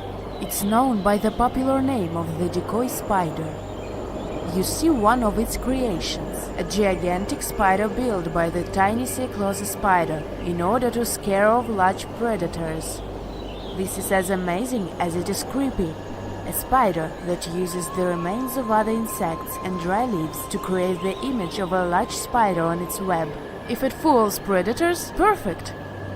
But to us humans, this work of art looks almost endearing. Who knew there were artists in the arachnid world? Near a small lake, you witness a unique scene. A large snake is slowly slithering its way toward a lizard that is resting on a rock.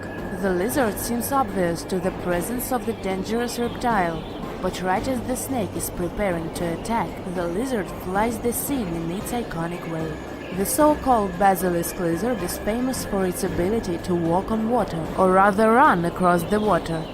This isn't an illusion, just a matter of balancing. The small lizard moves its legs on top of the water very fast, while its long tail serves as a counterweight. I wish I could do that. If you've ever wondered what a frog looks like on the inside, you've come to the right place. Right in front of your eyes, there is a rare local species of frog. It's known as the glass frog. This species of amphibian has a type of transparent skin that is completely see-through. In other words, you can see the frog's interior with astounding clarity. It's as if you had X-ray vision. Moving on with your journey, soon you come across a pond. Floating on its water is probably the biggest water lily you've ever seen in your life. These huge plants are also known as the Victoria Amazonica. They can measure up to 8 feet across and hold the weight of a grown-up person. But I wouldn't recommend trying to climb on it if I were you. Just cause, you know, it's the Amazon forest we're talking about. The wildlife here is amazing, but the forest itself is also a sight. There are over 80,000 species of plants and trees grown in the Amazon rainforest. In fact, you can find 10% of all the world's wildlife in this jungle. An estimated 400 billion trees grow on the gigantic area the forest occupies. Of course, this place is bound to be biodiverse, right? You won't be able to witness this phenomenon during your trip, but your guide tells you about a unique species of tree that is famous for being able to walk. Yep, you've heard correctly. There are walking trees in the Amazon rainforest. They don't have legs or anything like that, but they do move around in search of better lighting conditions. The Amazon canopy is so thick that only 1% of sunlight can reach the forest floor. Because of this, some trees end up getting less sunlight than others. The so-called walking palm trees seem to be adapted to this situation. They grow new roots, which helps them move for 1 to 2 inches per day. They can walk up to 65 feet per year. Maybe that's what inspired John Ronald Reuel Tolkien to create ants, huh? Those are pretty similar tree beings that roam freely around the world. I kid you not, it's not only wildlife that inhabits the Amazon. Actually, over 30 million people live in the forest. And there are also ancient settlements that scientists believe to have been thriving there. And I'm not talking about El Dorado, that's just a myth. But in 2018, a groundbreaking study showed that up to 1 million people probably inhabited the Amazon. Between 1,250 and 1,500 CE. Can you imagine that? Working alongside local indigenous people, researchers from the University of Florida found several mounds in the Amazon. Besides these mounds, they also discovered interesting ditches and geoglyphs. After mapping all of these recurring mounds, scientists understood that this was a sign of an ancient settlement. They found remnants of carefully designed walls centered around plazas. This could only mean that these ancient cities were big and could host hundreds of thousands of people. These findings brought back the idea that the Amazon could have been home to thriving civilizations way before the Europeans arrived there. But rather than cities drenched in gold, they were simply well-developed agricultural societies.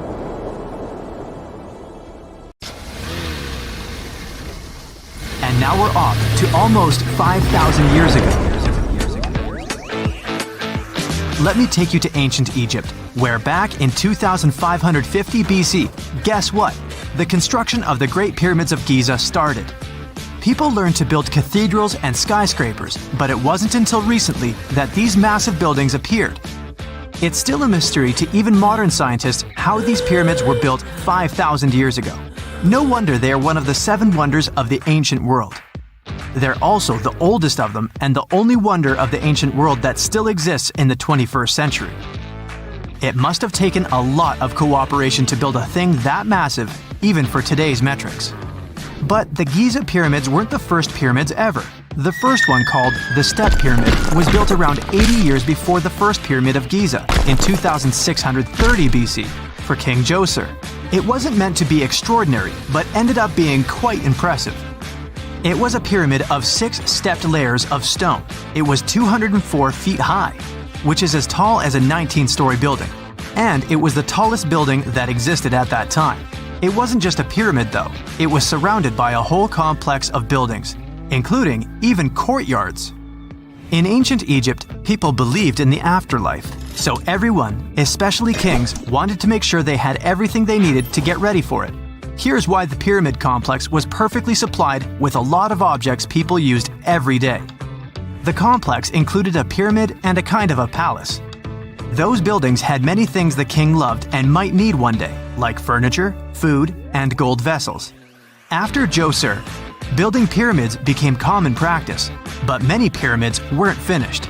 It would usually take about 20 years to build one, but many rulers reigned way less than that.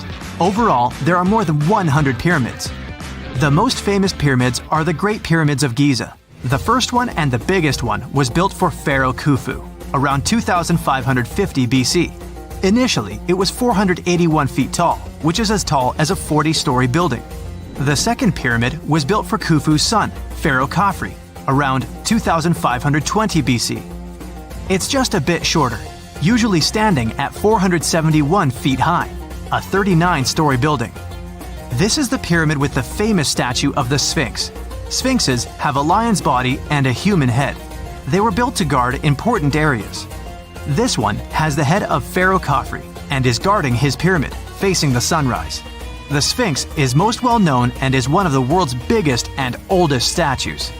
Originally, it had red color and did have a nose. It's still possible to see the trace of red pigment by its ears. But no one knows exactly when the nose disappeared. For some time, the Sphinx was sort of hidden underground, being covered with sand up to its shoulders. Luckily, in the early 1800s, an adventurer with a team of 160 people dug it out. The third pyramid of Giza is the smallest one, being more than twice shorter. Originally, it was 218 feet high, about the height of a 20-story building. Built in 2490 BC, it was a pyramid for Khafre's son, Menkaure. The pyramids are designed to align with the points of the compass, and their sides symbolize the rays of the sun. But back at the time, there were no compasses. Ancient Egyptians figured out the directions themselves, and with amazing precision. To align the pyramids, they used two constellations. Originally, the pyramids were covered in smooth white limestone and had a gold-silver top to reflect the sun. Later, the white limestone was taken from the pyramids by other kings and used for other buildings. Scientists estimated that ancient Egyptians used about 2.3 million stone blocks to build the first pyramid. Each block weighed more than 1 ton. This is the weight of a rhino. Some blocks were even bigger, being almost as heavy as an elephant. 4.5 millennium ago, there was no modern equipment to help build it. There were no machines, no wheels, and even no steel. The only metal available to them was copper. Even today, scientists aren't sure how the Egyptians managed to build the pyramids. There are no records left that would shed light on it. Some even think that Egyptians wanted to keep it as their secret and didn't even record it on purpose. Many believe that poor people and foreigners built the pyramids, but it's not true. Actually, the builders were very skilled workers, and they were fed and paid well. The archaeologists claim that the builders lived in a nearby temporary city and were a highly organized community with a strong leader. Scientists say that around 20,000 people worked on each pyramid complex, and it took about 20 years to build each. It probably was a national project. The construction site was large in resources, and food and essentials were likely to be contributed from all parts of Egypt. Even with all that support, it remains unclear how people managed to cut, transport, and assemble those huge stones. One of the theories suggests the stones were most likely transported on boats down the Nile River. Then, there was a harder part.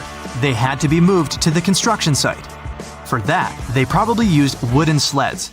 It wasn't very hard to pull them because the sand mixed with the right amount of water was pretty slick. And 10 people could move a sled even with a rock weighing 1 ton pretty easily. Finally, one last problem. The stones had to be lifted and put into place. Archaeologists have discovered the remains of the ramps system that dates back to when the pyramids were built. Most likely, the Egyptians designed a unique system to move and pull huge stone blocks, but no one knows what it looked like exactly. The most common opinion is that there were several ramps around the pyramid to help move the blocks. The ramp was growing with the pyramid getting higher. They suppose people were walking up the stairs, pulling the stone on the wooden sled up in the middle on the sandy ramp. But this is just one of the options. Others say that the ramps were going around the pyramid. Some say the ramps were inside the pyramid. But we'll never know for sure, and it'll forever remain a mystery, just like the ancient Egyptians wanted. Surprisingly, there's not much inside the pyramids. Most of it is just solid stone with very little open space. But let's take a quick look inside the biggest of the pyramids of Giza.